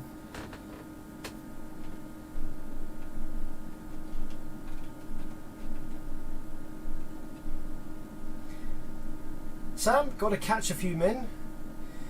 Got to run back out and finish putting an engine back in the wife's car. You make that sound so casual. Just got to whack the engine back in the wife's car. You know, she's got to go pick up the kids in an hour. Just got to quickly whack the engine back in. Yeah. So this iron is this is a Weller. This is made in the UK. This one. It's a 200 watt soldering iron, 240 volt AC here in the UK, made in Horsham, Sussex, England, and the last electrical inspection date was 1993. So this is an old boy. This is almost as old as yours truly, almost as old as me. Still working strong. Okay, I think this is now hot enough to do what we need to do. So let's flood these pins with some fresh solder. Get that all flooded up so that we can easily get some heat soaked into them. There we go. This top set. Now this bottom set. This is probably the easiest way to remove these driver cards. You don't want to start like trying to desolder each and every one of these pins and having the vias like stuck and stuff. You want to just completely get that solder all melted and all flowing, and then it's very easy just to pull the card out without any resistance from the vias or the holes or anything like that. Okay, so we're going to start with the endmost card, I think.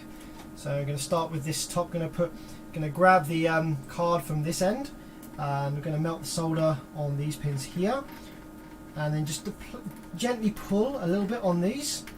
And they move back by like about ½ millimeter. Then I stop, and then I go to the other side, do the same on this side, and what we're doing is we're walking it out. Hey, now walk it out. We don't want to go ahead and pull the one side completely out at this point, because that will bend the pins and damage it. We want to just take our time, slowly, gently walk it out, one side at a time. And don't pull too hard, wait until the solder is completely melted. There we go. And now back to this side again.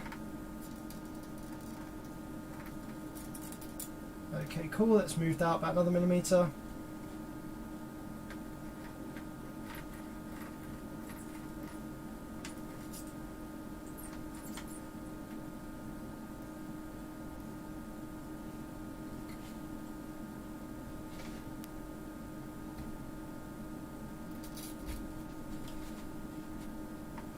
Grip on this.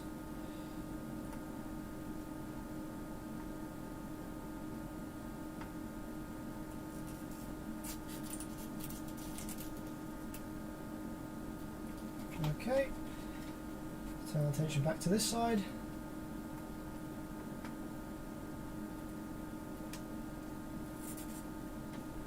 Okay, so I think that side's now completely out, so maybe one last desolder on these pins. We'll get this side out.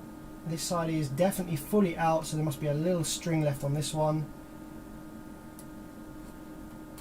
There we go. And one last little string on this side. And she's out. Okay, great. So yeah, no pull vias, because all of the pins, when they were moving through their holes,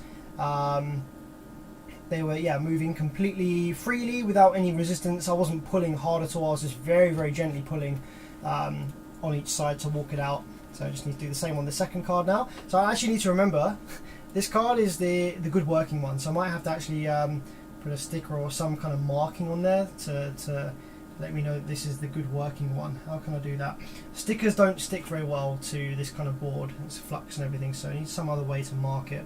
I might actually just make a very, very, very tiny little little sort of scratch marking in the ground trace, just so I can mark this one as good. So see down here, got like a big part of the board that's just a ground plane. So I'm just going to go ahead and just make a tiny little cross on this one to mark it as. Actually, no, I think I'll mark the bad one. So if I put this one to one side, leave that one unmarked, I'll just put a tiny little cross on the bad one. Just somewhere really inconspicuous. Ow, I think I just burnt my finger. That you won't actually see with the board in, but just something tiny that I can see. So I can not get them mixed up. Tape, yeah, I could put some tape. Tape tends to fall off. Like I say, these boards, the kind of material they're made of, they don't really, you know, sticky stuff doesn't really sticky to them very well, regardless whether it's tape or stickers or anything really.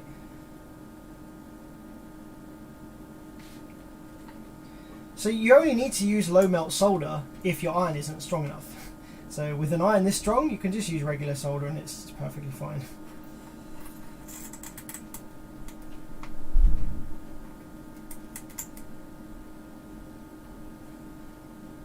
Permanent marker, that would be great. I don't have a permanent marker to hand though for some reason.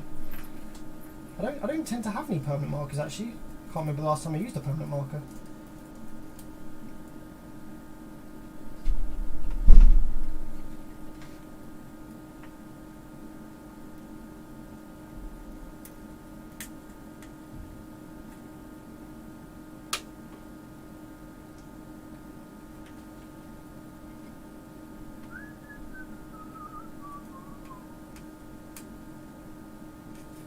Someone mentioned in the live chat about a tiny spark. I can't see that really happening. All the rail voltage is completely gone in the amplifier. All the auxiliary rails were completely gone as well. And each of these cards shares supply voltage with one another. So if there was any current left in the board, then it would have been shorted to ground when I removed this first one. So I don't think there might have just been a camera glitch or something if you saw a spark. I can't see how there could have been any spark on the board. Okay, that's that one out now as well. And yeah, no pulled vias. It's come out perfectly clean. There's just a lot of solder on the pins, which is annoying because you need the best way to get the solder off the pins so that they go back in the holes cleanly is with some solder wick, which I have actually run out of at the moment, so that's a bit annoying. Okay, so now let's just clean up any blobs of solder on the board from our games, fun and games just then. Let's get rid of all these solder blobs. Come on, off you come. On there. And solder on here. And the best way to do this actually is just get some solder flux, and the solder will flow its way onto the tip. Get some flux. I'll just clean up that connection there. There you go. That looks factory. Let's get some flux over here on these pins. Clean that up. There you go. That looks factory. Flux is great.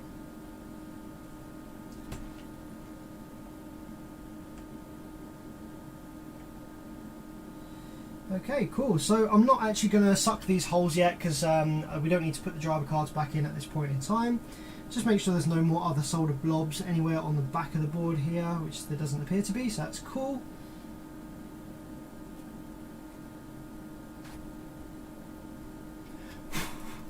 So now we can go ahead and put the soldering iron down, turn it off.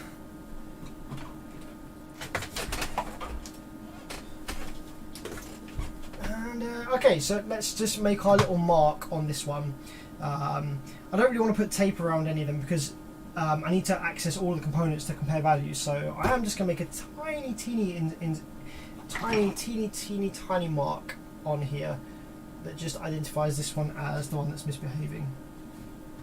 So just down here where there's no components, just going to make a tiny little X.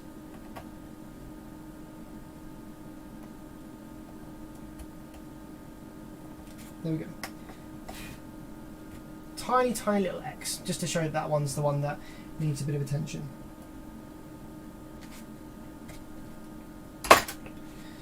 So, we have our bad card, we have our good card.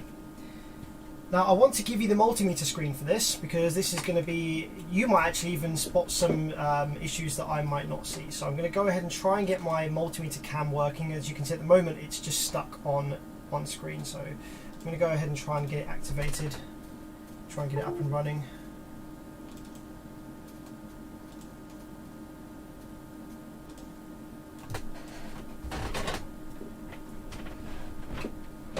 Come on, you bastard.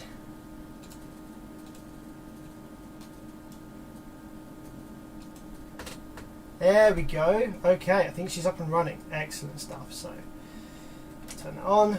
The multimeter does need a new battery, but it still seems to be functioning perfectly fine, so we can leave it as it is.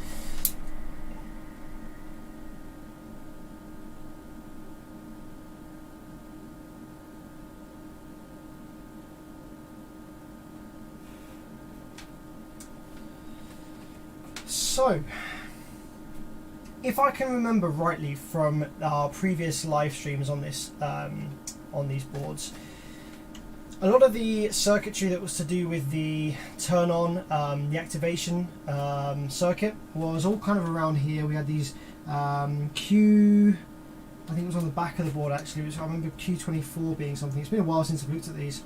But there's a lot of like solar flux on here that we can see from like messing around. So we've got Q24 just there. That was like a main part. We've got D5 and D6. They were important parts. Q3 was important. So yeah, we've got a bunch of things over here that we're all doing stuff. So what I'm going to do is I'm going to start probing just some of these components and just comparing the readings on the multimeter. We're in diode mode at the moment. Now the actual value on the multimeter screen isn't important. What we're looking for is we're looking for contingency between these two cards. We're looking for them to be the same, and if there are any differences between the readings from these two cards, then that's going to be something that we want to look into. Why is there a difference there? That might be sort of pinpointing where the issue lies. So first thing we're going to do is just going to probe D6. Like I say, we're just kind of going in blind here. I'm going to swap the probes around until I get a reading, and then do the same reading test on the other card and see if we can find some differences. We're playing Spot the Difference adult version. So 724 on D6 on this card. And this is the other one, 726, 27. That's fine, that's correct. I want to go ahead and actually take a look at some of the more common components that are most likely to fail. So we've got some op amps over here. So when we're thinking about what components are going to fail if there is a spike back from the drive IC, we're going to have semiconductor components failing. So we're going to have diodes, transistors, op amps, ICs, stuff like that are probably going to fail first before, you know, if a resistor fails, then you'd likely get a visual sign, and we've looked at these closely through the microscope and stuff that don't have any visual signs of failure from any resistors or anything like that. So it's less likely to be a resistor, it's more likely to be a semiconductor component of some sort that's failed along the pathway. So I'm just going to go ahead and just check some of these readings here on the op amps up here. Got 1029. 1107 over there. Okay, that's correct. So we're just charging caps. So that is equal on these two pins. So we're kind of just doing some blind testing really at the minute. Just looking for some variance between these two boards. We might find it quickly. It might take a long time. But this is just kind of where I'm at with this one at the moment. I'm just kind of trying to take a slightly different angle on this. Just looking for something that's like obviously different between these boards.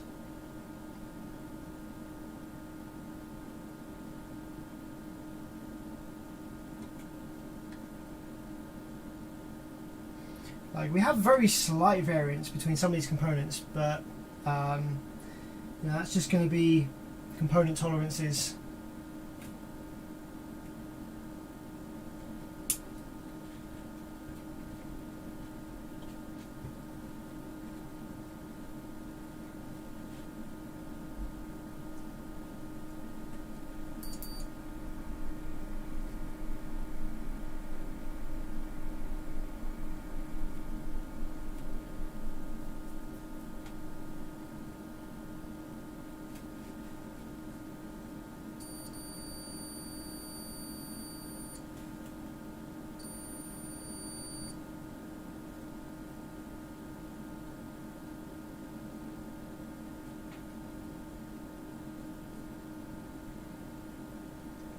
So another thing that we can do, another kind of brute force method that we can do, is we can also start swapping components from one board to the other, testing it in the amplifier, and keep swapping components until it works.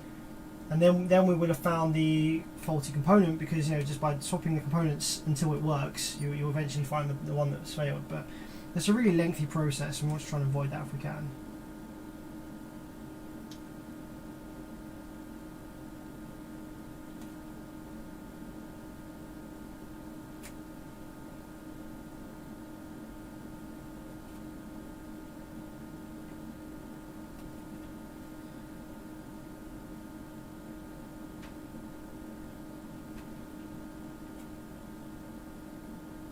This might actually be a bit of a lost cause, because the fault on this board is going to be so small, isn't it? I'm not really too sure what the best solution is here, what the best thing to do next is really.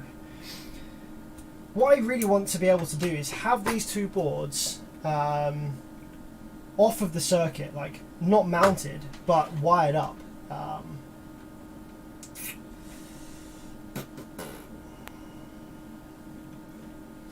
I wonder if I can supply them with some VCC, some plus minus 15 volts, and just compare the voltages around the circuit and see what they're doing.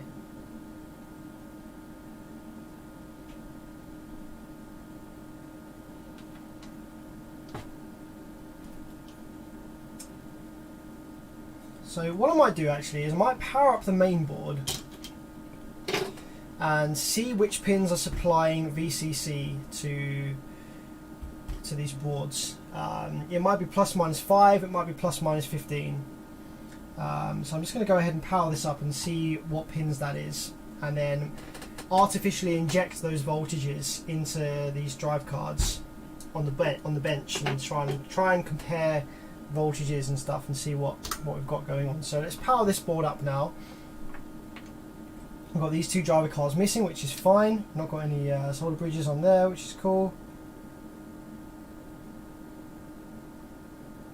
Yeah. Okay. So which pin is responsible for plus minus VCC to these things?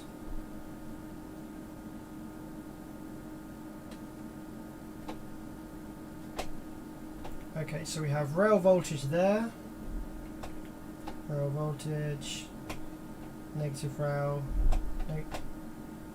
negative rail plus something, PWM, nothing there, negative 23, negative 23, negative 46.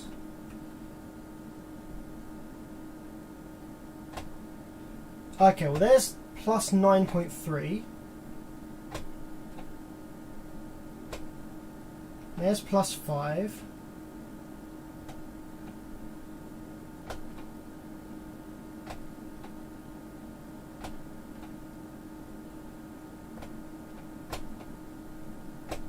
Does this only use like there's negative 11.31.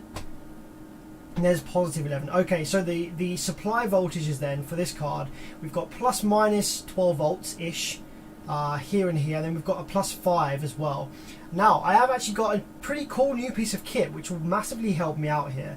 We've got, like I say, negative, so we've got negative 12 there. So if I turn this actually up to 12 volts, this power supply, let's see if that changes it. But negative, yeah, about negative 12, plus 12, and then we've got a 5 volt, which is, where's the 5 volt gone? Has that 5 volt now turned into a 3 volt? $3.7, 9. Nope. Okay, maybe we don't have a 5 volt. It's just a 3.7. I don't know if that's actually essential for this. That was down at 9 volts before. Oh, so down at 9 volts, it's it actually changes with input voltage. It's interesting.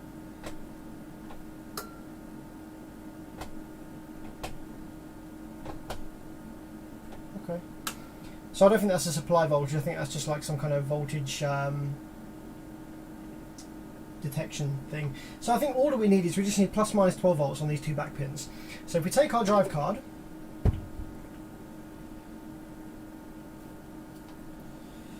and we look at what orientation that goes in,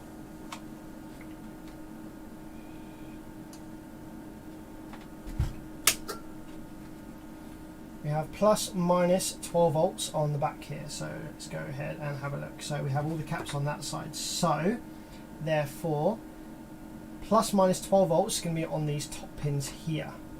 So like that and like that. So I just need to go ahead and clean up these top two pins on both of these boards, and then we can actually inject some plus and minus 12 volts. Now the core piece of kit that I was talking about is a little power supply that I've got sitting right here on top of my amp over here. I'll just go and take the camera here. So what this is a new bench power supply that I've got. So I've got my main bench power supply up here, which is supplying 12 volts or 9 to 16 volts that I have, and this can supply up to 20 amps, which is great for testing amplifiers out on the bench. However, now I have a separate bench power supply, which is a Farnell supply, and it is from its last safety test was in 1993, so it's pretty old boy. And this is a dual, actually it's 3 power supplies, so it's triple output power supply, TOPS. Its name is TOPS triple output power supply. So we have one output here, which is a 4 to 6 volt and can supply 4 amps, which is great for the 5 volt supply in a lot of these amplifiers. And then we have a tracking bipolar output, 5 to 17 volts, and that's a plus minus. That is a bipolar output. So we have plus 5 to 17 and minus 5 to 17, which is exactly what these drive cards want. They want, like most of these drive cards, or even the ones from the Korean amplifiers, they want plus minus sort of 10 to 15 volts, and some of them then need a separate 5 volt supply. Some of them also need a negative 5 volt supply, which obviously you can't produce. I don't have the 4 outputs, but for the most part I can get by with a combination of this power supply, and if need be I can supply the positive 5 volts from this one. So in this instance I can go ahead and connect these drive cards directly to the bipolar output plus minus 12 volts, and just hook these up to some headers here, which is going to be pretty useful.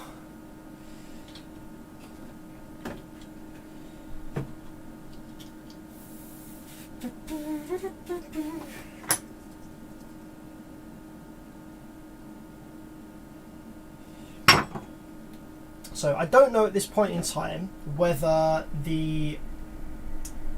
giving these cards the plus minus 12 volts is actually going to show me any differences between them. Obviously when the amplifier wants to activate, it might need to check lots of different voltages and stuff. It might not ever go to activate without being connected to the main board and having these PWM signals and having all the other protection circuit and stuff.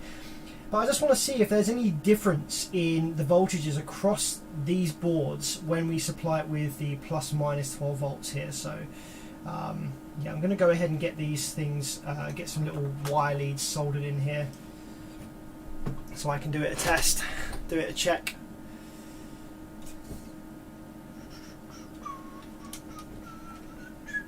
Oh yes, we do need ground as well, of course, Frank. Yes, obviously we need ground as well. Plus minus 15 volts and ground. So I have my 3 wires here. I have red, yellow and brown for my plus minus. Actually, I'm going to go for orange. Red, orange and brown for my supply voltages here.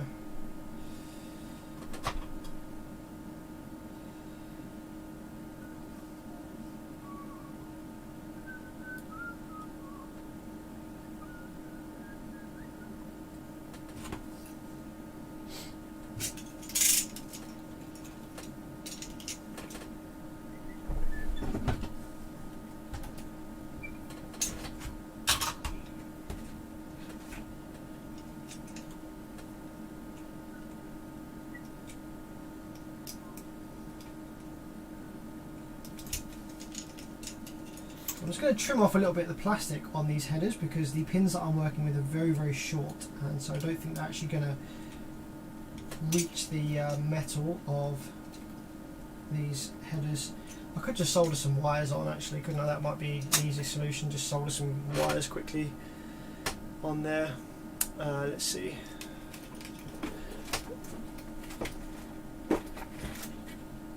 I've got lots of patch leads here.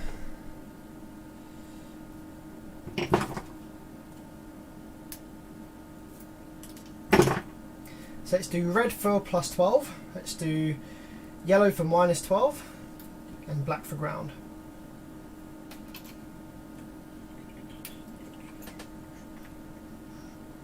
Well, actually, let's do white for ground, I think, because I have more long white ones, I think.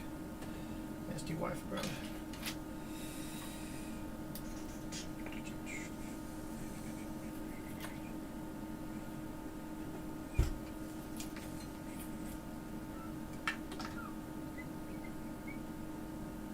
So let's put some flux on here, which I think I just did. Get the soldering iron turned on, get some solder on the tip of the soldering iron.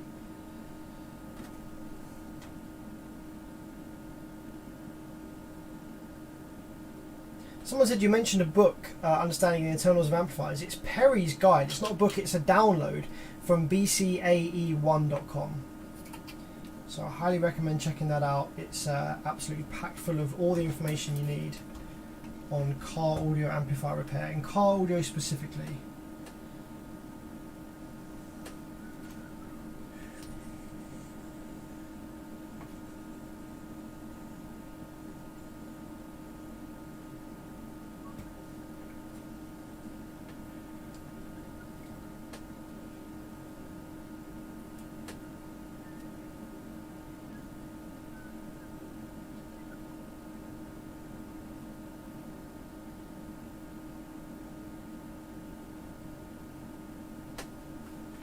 Okay, so that's our plus minus 12 volts connected to that first driver card.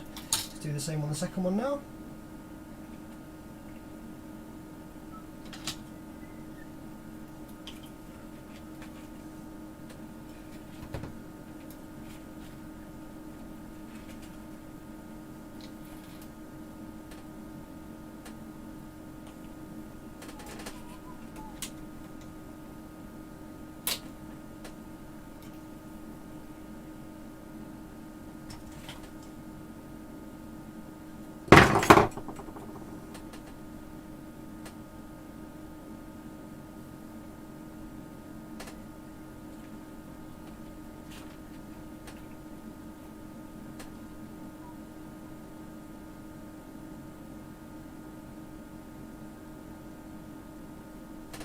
Okay, cool. Now we just got to figure out which is ground. So I can't remember if the output and power supply grounds are common on this board.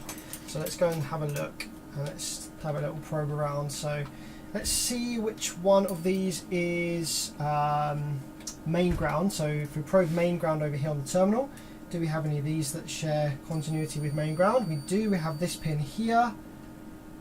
Okay, and this pin here, got a couple of ground pins there, and another one there. Got 3 ground pins by the looks of things.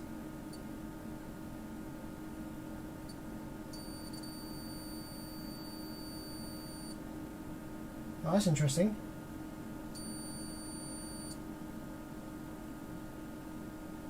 Not all of these share ground, only these 2. That's really interesting. We know that the issues aren't on the main board, by the way. Just these 2 share continuity to main ground. That's really interesting. These channels should all be the same.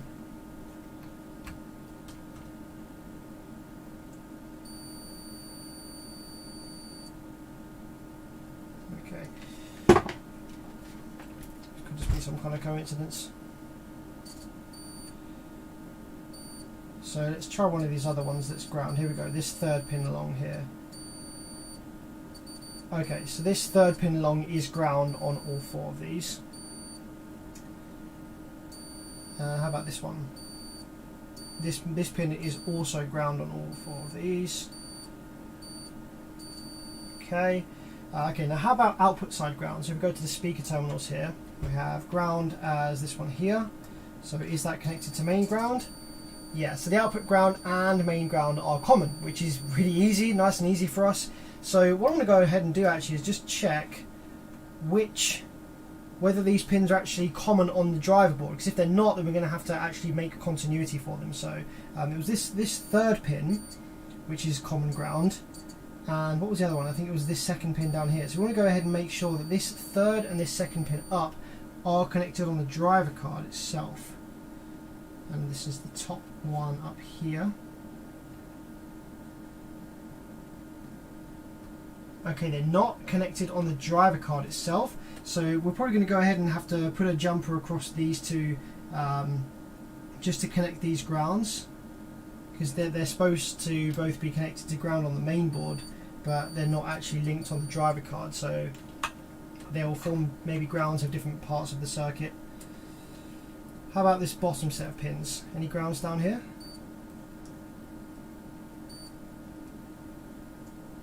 So there's no main grounds down on these bottom set of pins. So it's just this second one up and this third one up.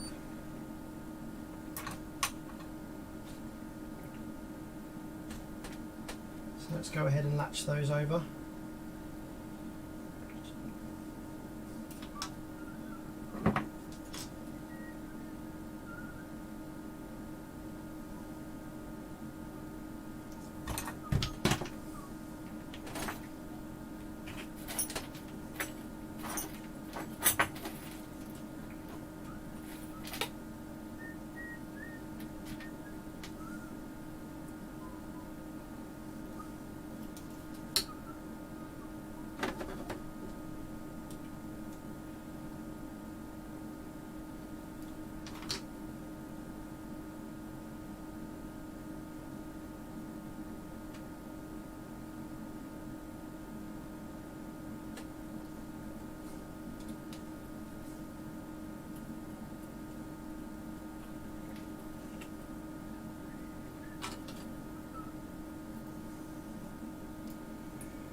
Okay.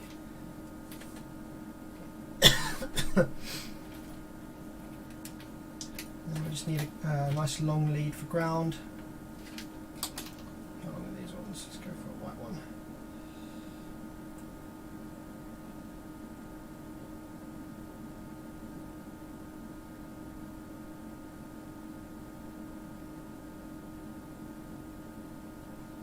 Okay, so that's this driver card that's now all connected up. We've got, yeah, negative 12, plus 12, and ground from this white one here. So I'm just going to go ahead and do the same to the other drive card, which is, where is it gone? Here it is.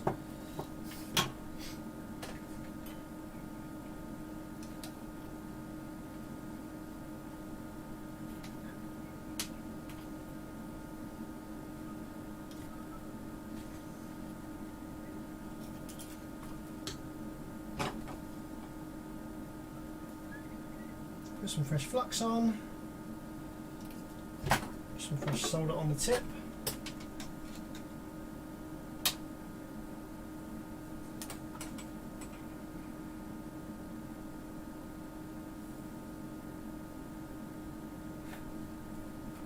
So satisfying.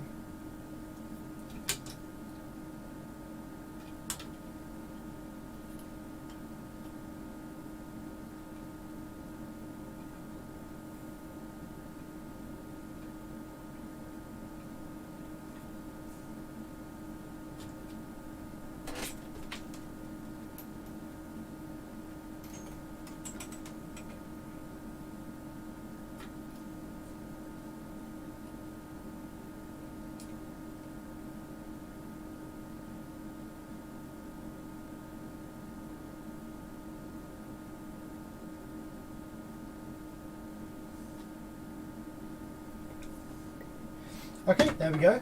So both these drive cards now are connected up with some wires here ready for external power supplies. So I'm going to go ahead and get that connected up just now. These two yellows together. Let's get those two connected up to a little wire.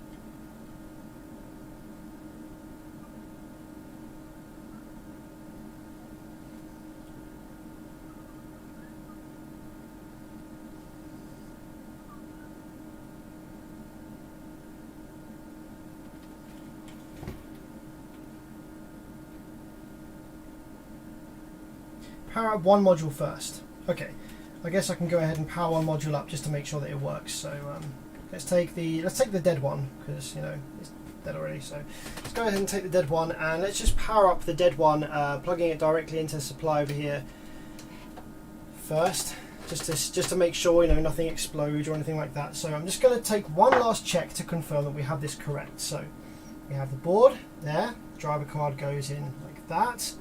We have, which then goes that way round. We had -12, which is yellow, +12, which is red, and we have ground, which is 0 volts in the middle.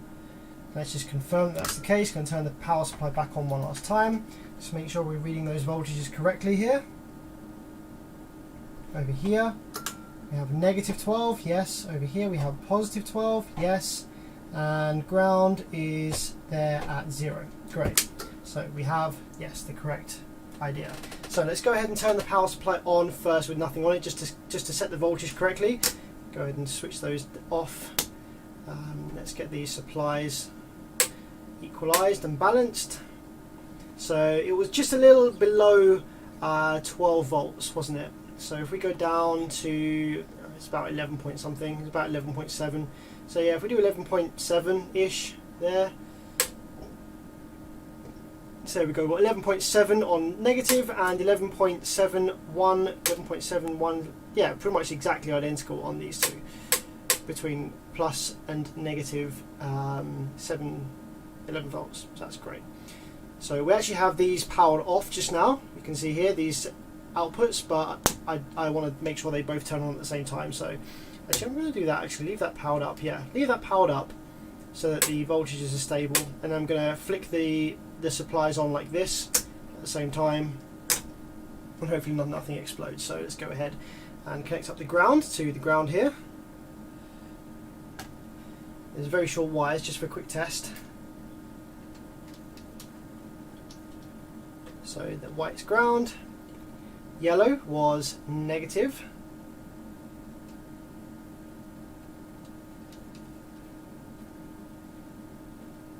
and red was positive.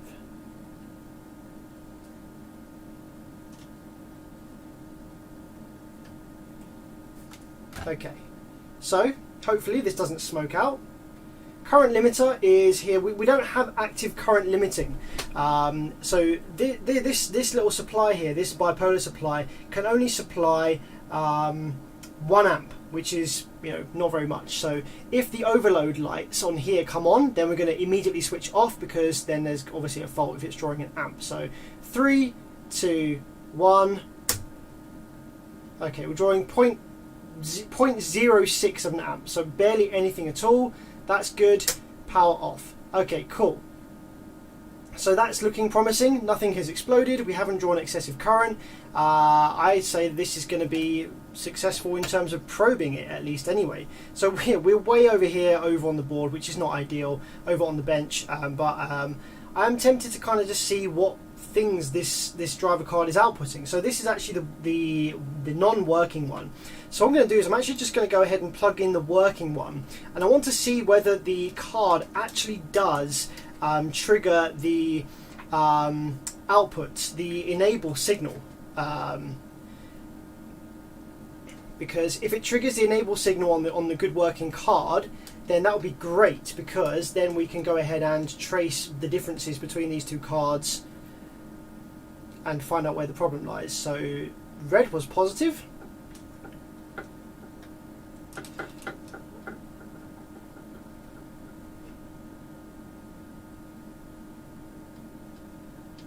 And yellow was negative. There we go. White's ground. So this is a good card, so we can compare the current readings, can't we? Ready? 3, 2, 1. 0.06, that's exactly the same amount of current draw as the bad card, so that's pretty cool. Okay, great. Let's go ahead and power those off.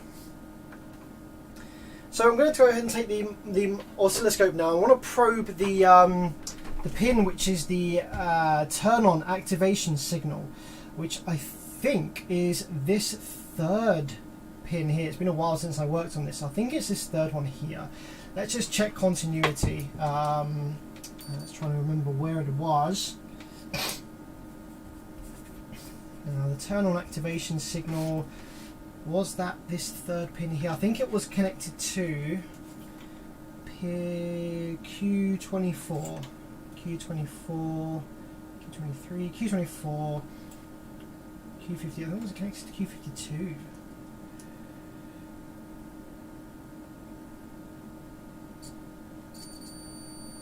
Q52 is connected to this one here. Maybe it was that one.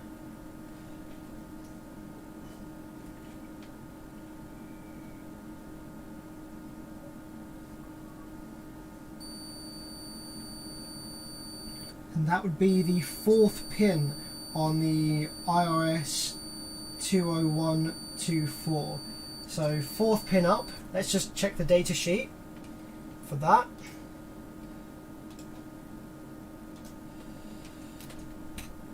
IRS 2124S.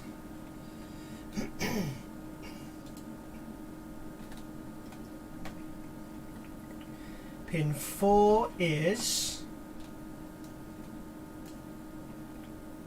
OC set. Yeah, that's correct. That's the issue we were having. We were, I think it was it pin 5? I thought it was pin 5 actually. That was the one that we were having issues with. 1, 2, 3, 4, 5.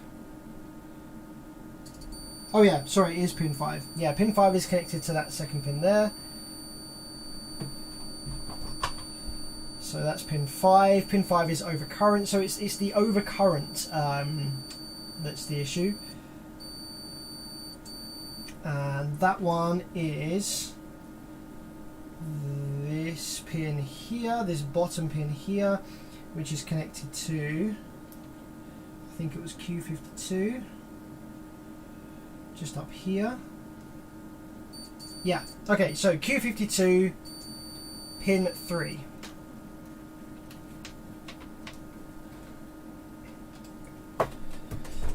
So Q52 is just up here. So this is the good working card. So I'm going to go ahead and probe that signal on here. And let's just take a probe on here. So we're going to go ahead and probe Q52. We're going to see whether that changes and that actually activates on the oscilloscope when we apply power to this board. So let's give you the oscilloscope screen. Okay, are you ready? I really hope it does. 3, 2, 1. Okay, so we get negative 2.9. Now, that's not the correct voltage that we need to see on this. However, the fact that we've got negative 2.9 might actually tell us something about this board versus the bad board. So with this good board, it's not in the correct operating, parameters. It's not working as intended. Obviously, got negative 2.9 on there. However, what we can do is we can compare between these two boards whether we have the same thing or not on the bad board. So negative 2.9 on the good board. That's not what's supposed to be there for intended operation, but we can use that information and see whether we get the same or different on the bad board. because if we get different, then even though it's not what we're supposed to see in normal operation, we can at least use the difference that we're seeing to track down where the difference is coming from. Why is it different? You understand? Let's get these all hooked back up again. On to the bad one. Okay, oscilloscope probe.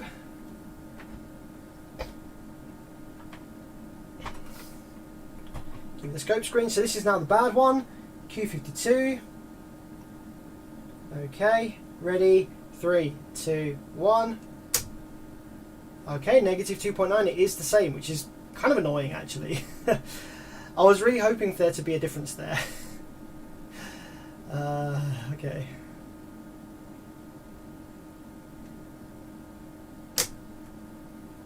Damn it.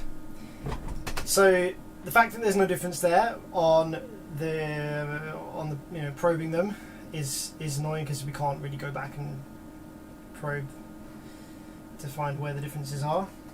Okay, well, what other supply voltages are there on the board? So let's turn our attention back to the main board. So we've got our plus minus 12 volts. We've got that. Now there was like a plus 3 volts up here, wasn't there? I think there's also like a plus 12 volts as well somewhere down here. Maybe that's required for something.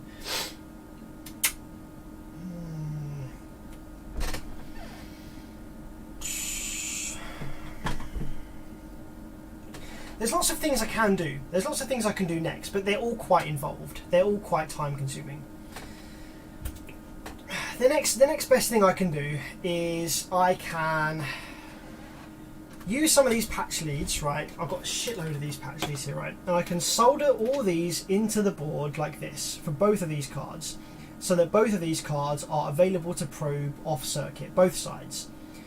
And I can have these boards floating off the board like this, and I can be actually measuring the differences between them while they're connected to the main circuit they're intended to be in.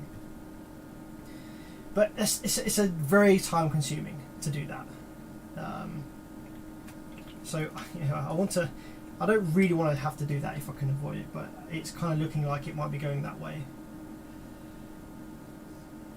Oh, multimeter cam does have problems, yeah. Sorry, I just need to kick the wire a bit to get it to, there we go. It's back working again now.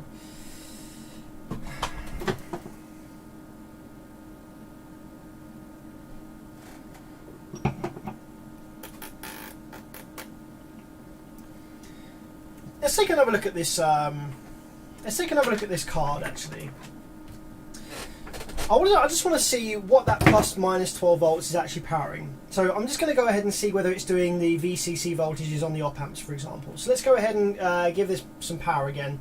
I'm just going to go ahead and see what's going on the multimeter screen, on the oscilloscope screen. Sorry. So we've got a couple of op amps. So we've got a TL072C there. So does this provide power for the op amp? Yes, it does. So we can take some sort of offline op amp voltage readings from this with it powered up in this mode, just to see if any. Actually, this will actually allow us to see whether any of the op amps are leaking. And I could turn the voltage down a bit actually, just to make it a bit safer, because we don't. I think these op amps will actually activate with as little as plus minus 5 volts. So what I'm going to do is I'm actually going to go ahead and probe this Q52, this output one, this output from this overcurrent output. I'm actually going to start decreasing the voltage on into this drive card. I'm going to see whether anything changes on the oscilloscope screen. So at the moment we've got minus 2 point something volts, I think it is in there. See that minus 2 point something there? Okay, so I'm going to go ahead and start decreasing the voltage and see whether that changes that at all. Oh, it does. It brings it down. It brings it down in line with the voltage that I am decreasing. Got 10 volts in there now, all the way down. Okay, well, now we're going into the positive range.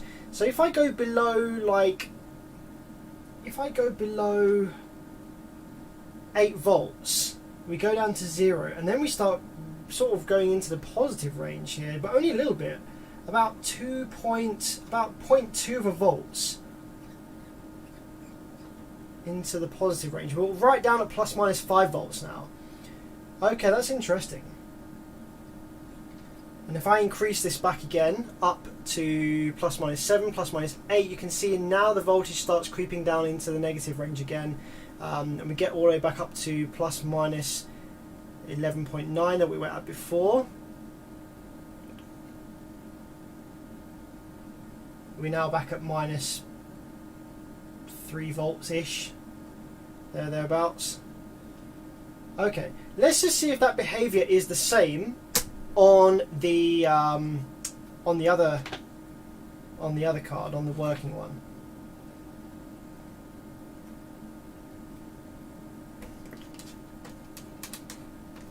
So yellow, white, red.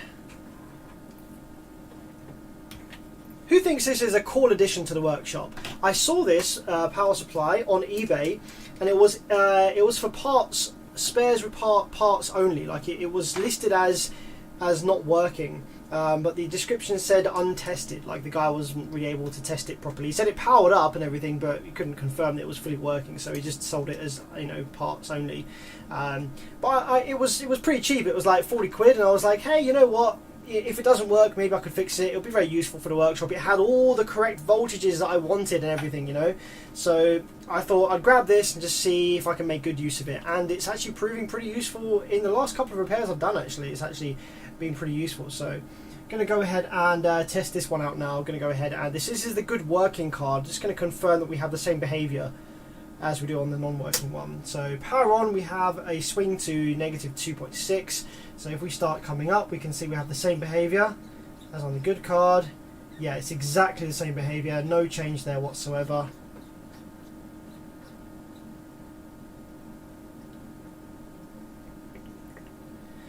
Okay, how about if we only supply it with one of the two supply voltages, either plus or negative? I don't really want to do that, but it might give me some ideas. But I don't know if it will. See, this is behaving so. They're behaving exactly the same at the moment. You see, you know what I mean? So I don't really know if it is going to give me any differences or not. They're behaving exactly identical. So yada yada.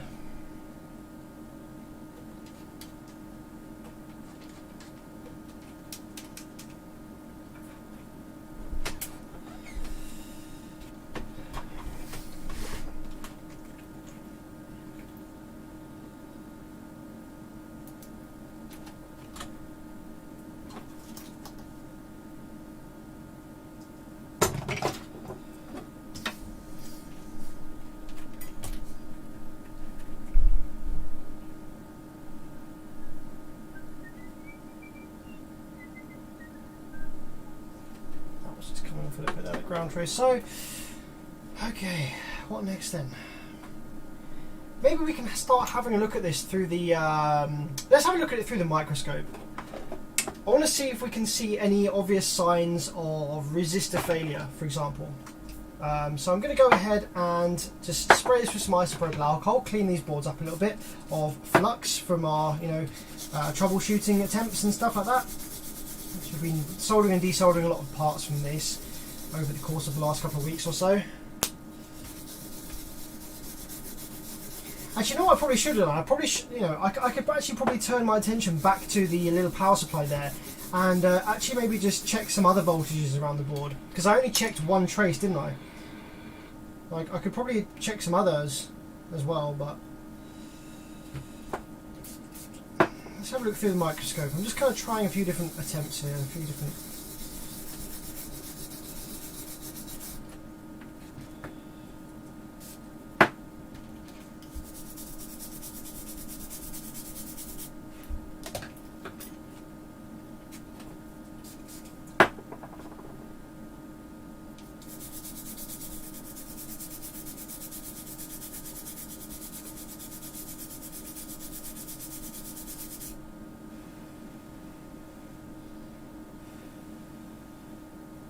Okay, so let's get the microscope and let's see if we can zoom in on any like cracks in resistors that we can't see with our eyes or anything like that.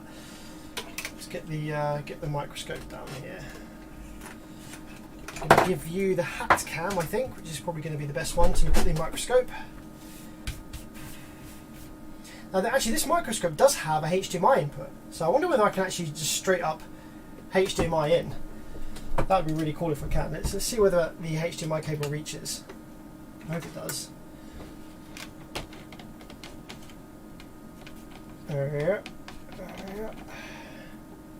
HD out. Need to move it a little this way on the bench. Okay. Shove that in there, like so. But when I HD out, I lose the on-screen display. But what do we have on here? Okay, that is currently frozen. JVC, that's currently frozen. Let's see if I can unfreeze that.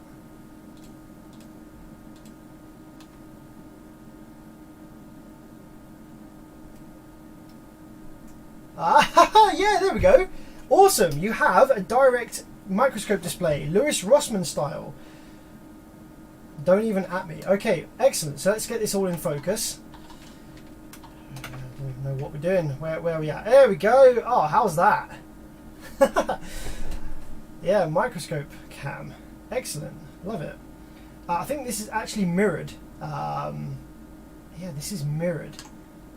Oh, that's a bit strange. Okay, so I think I need to unmirror this. Let's go ahead and flip this round in OBS. Transform. Actually, it's not flipped. I need to rotate it. There we go. Rotate 180. There we go. So that is now exactly as I see it on the bench. Okay, so let's start taking a look then at some resistors. Let's see if you guys can see anything that looks a bit untoward. Give me a shout. Because I'm just going to kind of go through this now and see if I can see anything funky with any of these solder joints or any of the resistors or anything along here. I don't think it's going to be a solder joint that's the issue. It's going to be some actual physical component that has failed. Because the amp was working, then the output drive IC failed, right? And then the amp stopped working. So if it was a solder joint, then it would be too much of a coincidence.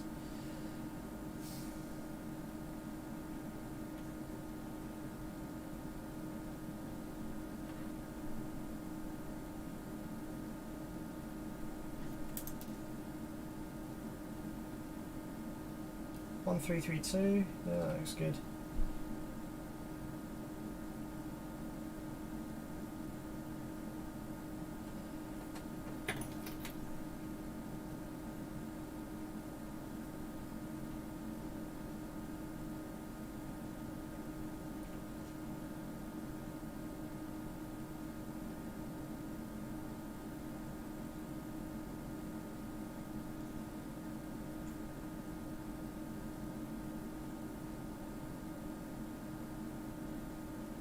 Peter Court, finally caught you on live stream. How's it going from Australia? How's it going, mate? How's it going? Far out. This guy knocked the top off a frothy.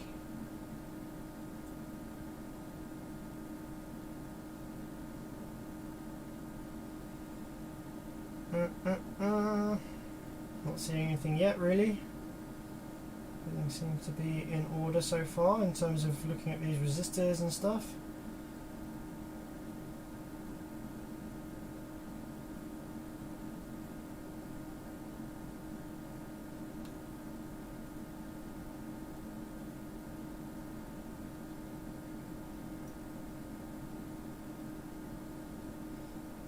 These kind of resistors, these are the ones that will get my attention because where they're so low resistance, if there's any spikes or anything through them, then they will die really quickly because they can pass a lot of current because they're quite low, very low resistance, or basically a short, aren't they? So they're like fuses.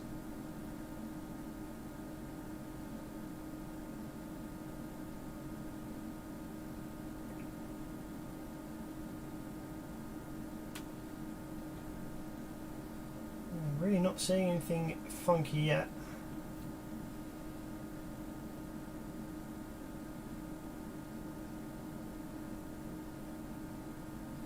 Remember, this board has two sides, so this is just the one side of the board so far that we're looking at.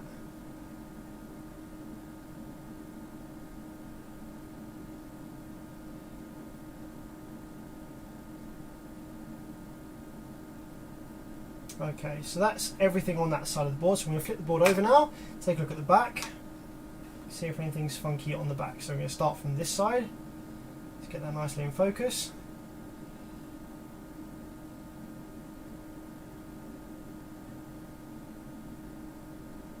I think that 1002 is just covered in a bit of flux or something there.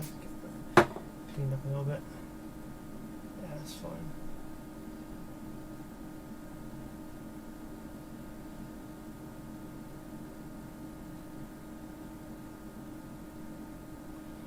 Now these little chips, actually, these could be very delicate. So I haven't actually really researched or looked into what these little 6-leg SOT236 chips are doing. But those are the sorts of things that are going to be very delicate that might fail. This other one here as well, 2F, whatever that one's doing. Have you checked the little round caps on the boards? Yeah, none of them are, like, they all beep. I haven't actually checked them for their capacitance rating.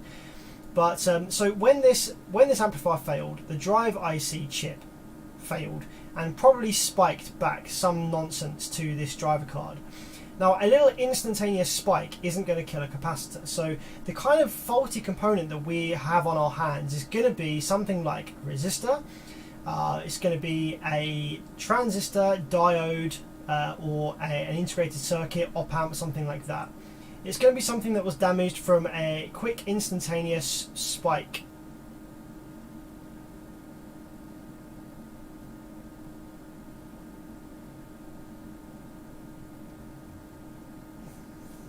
Eric says, thank you so much. You taught me everything I know and appreciate what you've done with this channel. What's your first name? My name is Sam. Lots of people know me by my first name. I don't really mind my first name being out there.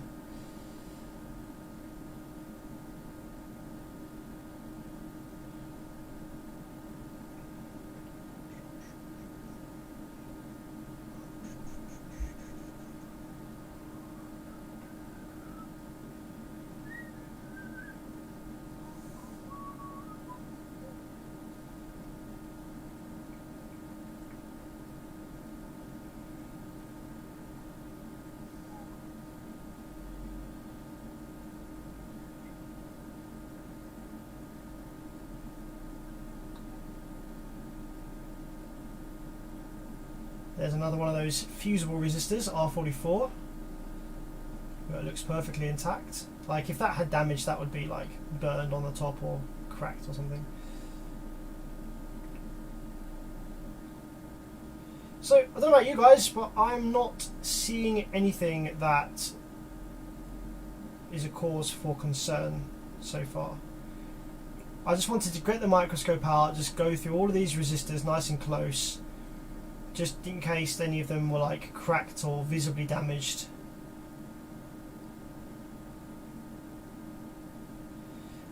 Yeah, so anyway, I've checked all of the components on the board for shorts, all of the semiconductor and capacitor parts, you know, anything that will blow to a short. So all these transistors here, I've checked those for shorts. Checked the diodes, the SOT23 diodes. I've checked the capacitors, these, you know, the little surface mount caps, made sure none of those are short. The issue that we're kind of facing doesn't really lend itself to a shorted component. It's like it's some chip or some transistor that's not really working correctly.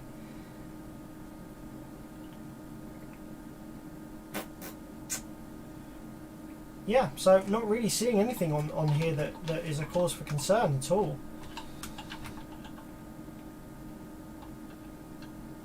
Really strange.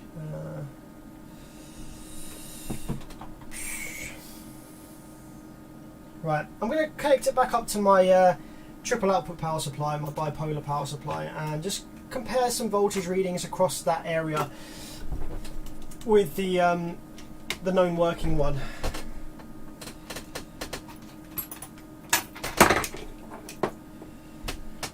Microscope out of the way.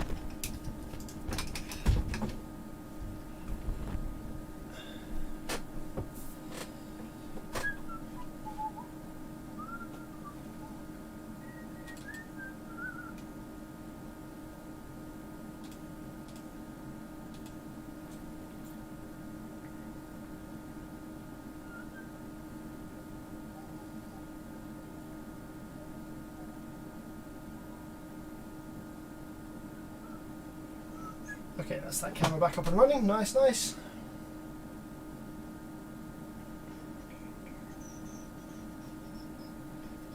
Okay. So let's plug this back into the bipolar supply. So I'm not going to spend too much longer on this evening, actually.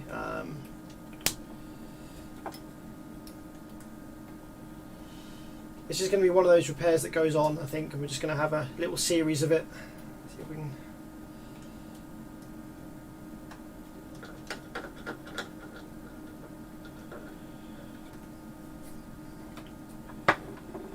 Maybe I should plug both in, and then we can compare readings.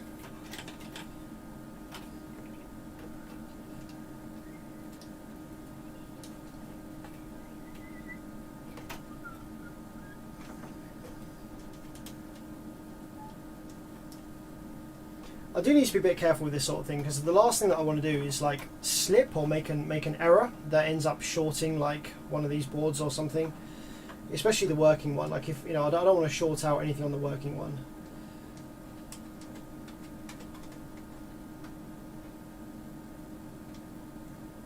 So I do just need to be a little careful here with this kind of thing.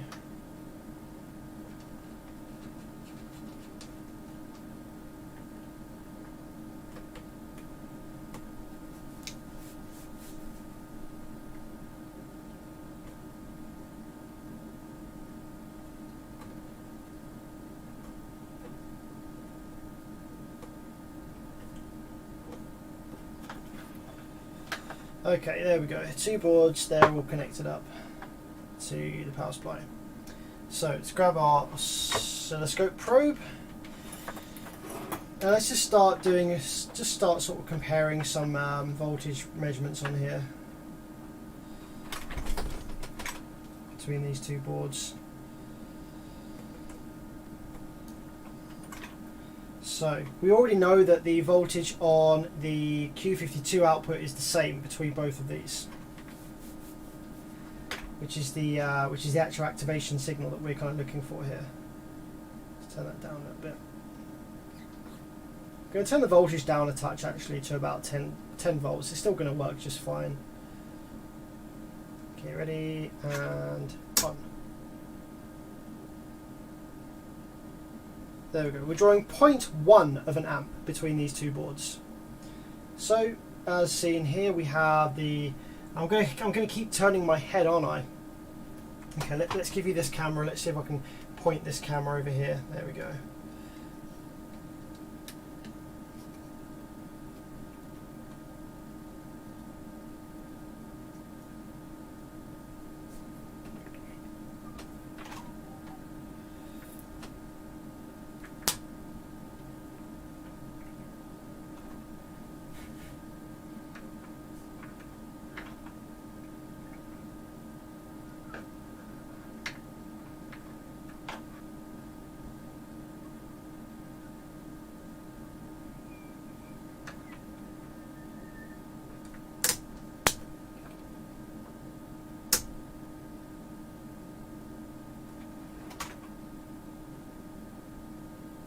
So, yeah, we have negative 1.1, negative 1.2. So how about on the other two legs?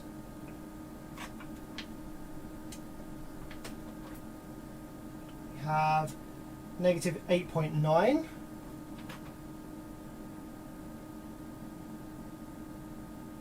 negative 8.9. We have negative 1.7,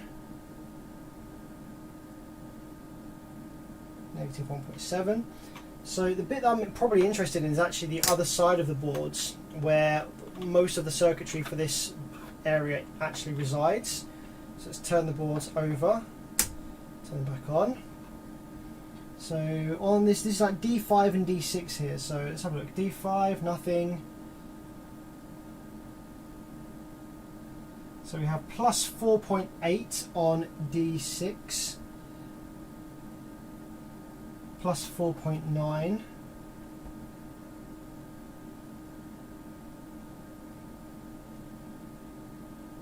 So yep, that's pretty much the same.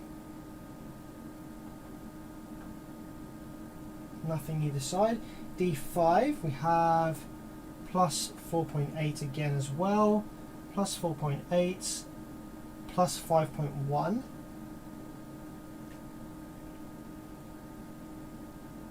plus 4.9, plus 5.1, plus 5.3,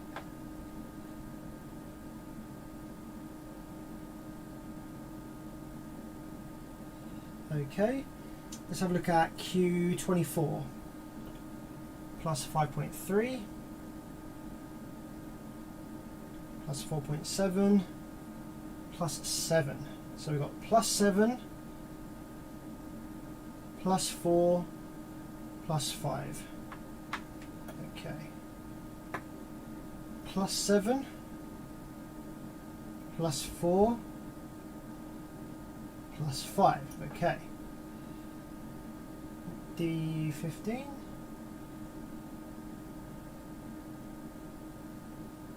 Plus 3. D15 seems to have it looks like, well, it looks like PWM.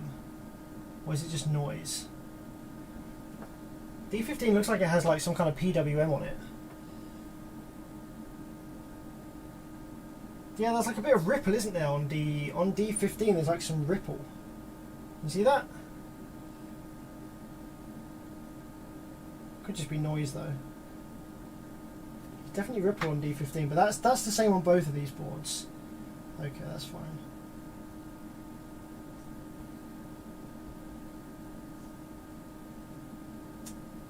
Q2, 5.3, 4.7, 9.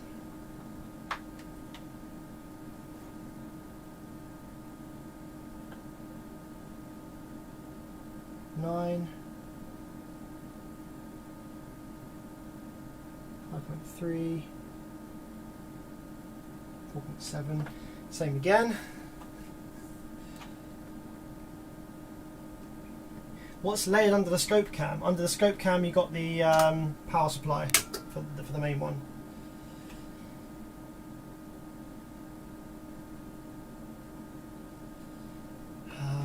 Okay. Let's have a look at some of these op amps then maybe, shall we?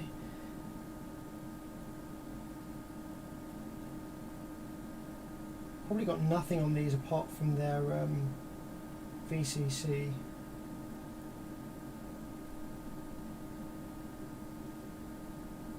So these op amps, they should have nothing on them apart from their VCC. That's useful to know. Because obviously if there is something on them, on one of these other boards, then we know that it's leaking. So yeah, these op amps should have absolutely nothing on them apart from their VCC.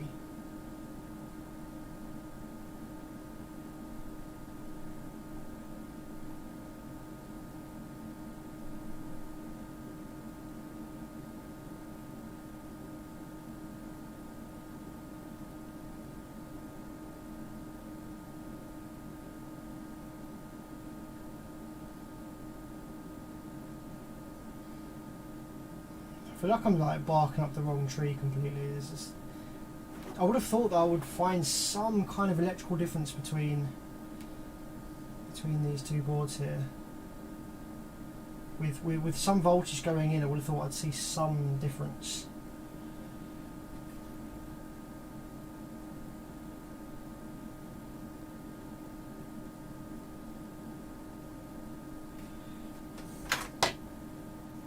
Let's flip them over the other way again.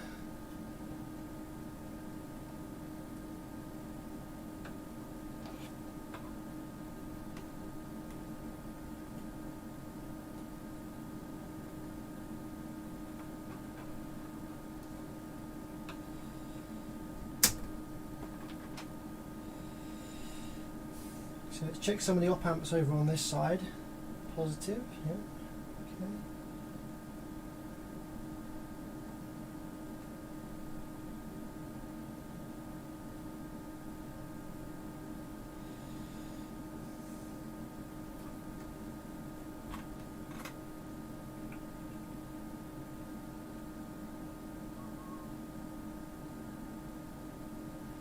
Come on, just give me something that's different. Give me one thing that is different between these two boards. That's all I need. I just need something to go on. Just give me one little bit of voltage that's different between these two boards.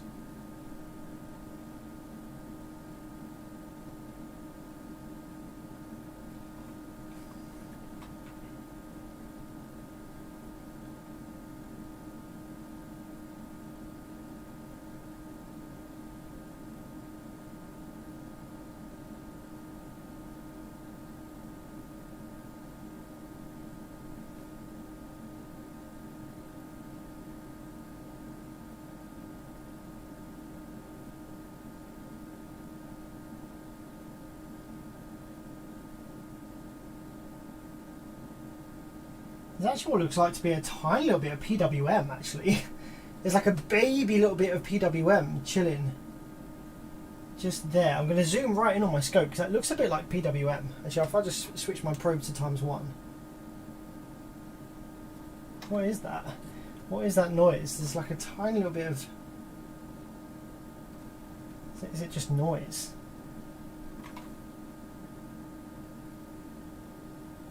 There's actually a little sine wave there. What's that? That's cool. What is that? Where's that coming from? Is that on both of these boards? It is. Cool. It's pretty interesting.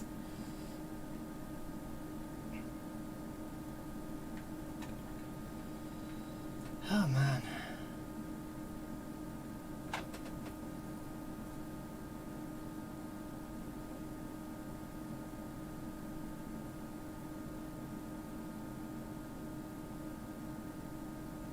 Ah, here we go. Okay, what's this?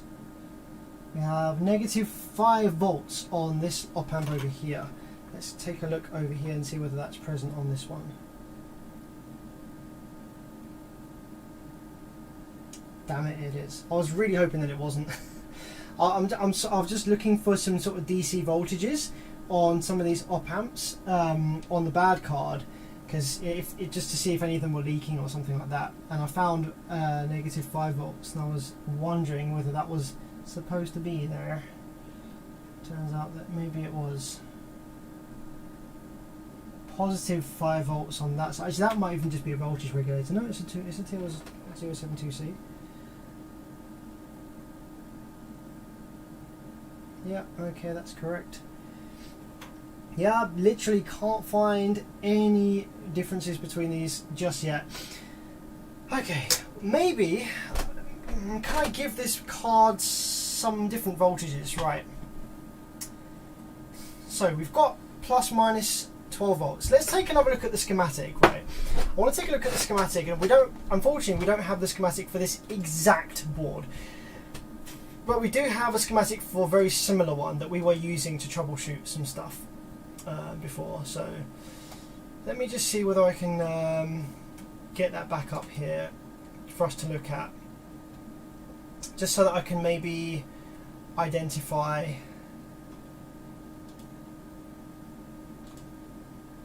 some more of these pins. Okay, what's this? EQ card? No.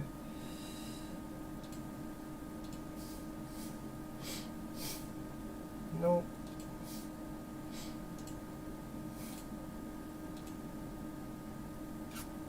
Okay, here we go. This is the schematic. Now I can't show you all of the schematic, unfortunately. Because I'll get in much of the trouble. But I can show you like maybe little bits of it. So it's over current protection. Actually, but what I want to look at is I want to look at the pins. I want to look at the input pins. So we've got ± VCC, we know. So if we look at this, we've got ±10 volts. There's a clock input. There's a ± rail voltage. What other pins have we got? Any others? Is that it? Okay, so now the schematic that I've got is for a much smaller driver card that only has a set of like one set of pinouts instead of a pair, so I can't really compare them to this board. But it doesn't look like we have any other supply voltages other than the plus minus 10, which is what we're seeing on this amp here. I'm just taking a quick look at the schematic now. We've got plus 10, minus 10. There isn't like a plus anything. We do have clock power. Actually, that's interesting. I can maybe inject some clock signal because I do have a frequency generator. So let's take a look at the main amplifier board once again. Maybe we need some clock signal in going into our drive card here. Just maybe. Maybe we need some clock signal. Maybe we need some other kind of like signals as well. But I'm going to try and inject this board with as much stuff as we can. And I could probably inject it from the amp board itself actually. Why am I using the external supply? Why don't I just use the amp board and inject it directly from the amp board? That would make a lot more sense, eh? So yeah, let's I think what I'm going to do is I'm going to go ahead and inject it from the actual amp board itself, because we have all the voltages that we need right here ready on the actual amp board itself. So if we take the amp board here and zoom in a touch on here. Actually, I need to reflip that round again now. Transform, rotate 180. That's better. Okay. Right. So yeah, let's go ahead and solder these into the actual main amp board itself, and then we can connect up like a few of these other pins as well that might be doing stuff. So we've got main, we've got the negative 10, which is this one here. And actually I can kind of swap these around. Let's have a look. Which is the bad card? This is the bad card. So let's put this one over here. So we've got our negative 10 there. Okay, cool.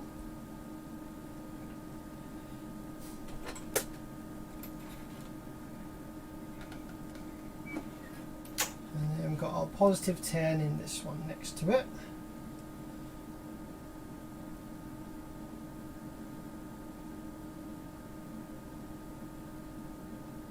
Okay, then we've got our ground, which is this third pin. Actually, let's get this one here.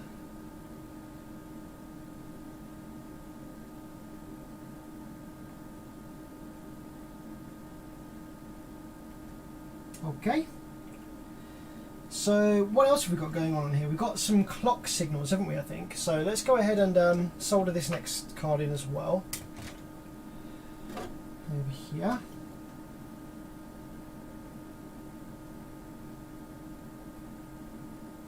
Negative 10, plus 10.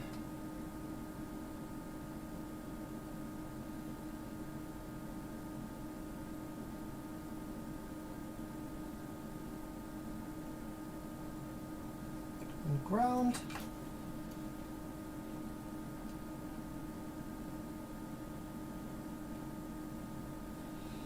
Okay, so that's that. That should now operate exactly the same as it just has been. So there's some clock signals as well in here, isn't there? So let's go ahead and figure out which ones those were. There was a bit of PWM on one of these pins. I think it might have been this second to top one here, perhaps. Let's go ahead and have a look.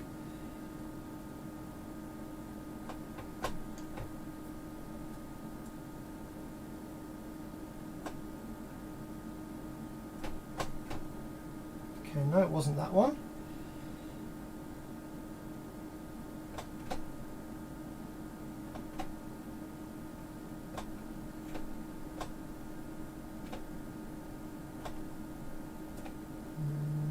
I'm just looking for other shit. 8 volts. Oh, I've got a 9 volts there actually.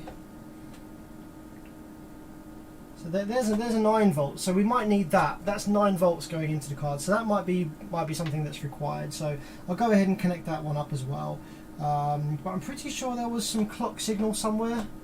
Got 4 volts, 4.9 volts ish there.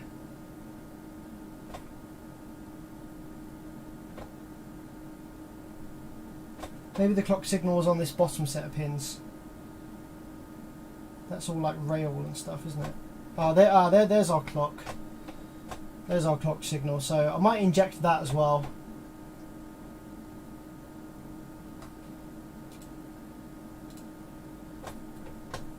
Yeah, I might inject that one, but maybe not yet. I'm going to go ahead and inject the 9 from here, and also the 5, or the 5-ish, which is, I think, is that just the one above it? Yeah, the 9 and 5 just above these two here. I'm going to go ahead and inject those next. But ladies and gentlemen, that will have to be another night. So if you're interested in this repair and how the heck this one's going, and see if we can find a resolution for this one, then please subscribe. I might carry on with this one, I think tomorrow evening perhaps, because it's midnight here now in the UK, and I want to get some sleep and stuff. So yeah, if you're interested in following this repair, then subscribe to the channel, tick the bell notification so that you know when I go live, so you don't miss it. And we will get to the bottom of this amp. We will get to the bottom of this and figure it out. Now that we've got the boards here with the patch leads, I'm pretty confident that we're going to start sort of getting somewhere in finding the differences between these two boards. We've got working example, non-working example, and we've got some nice patch leads here that we can go into the main board. So I think this is going to be a lot easier now to diagnose and sort of go forward and figure out exactly why we're missing the turn-on signal from this bad driver card, and find out where the faulty component lies.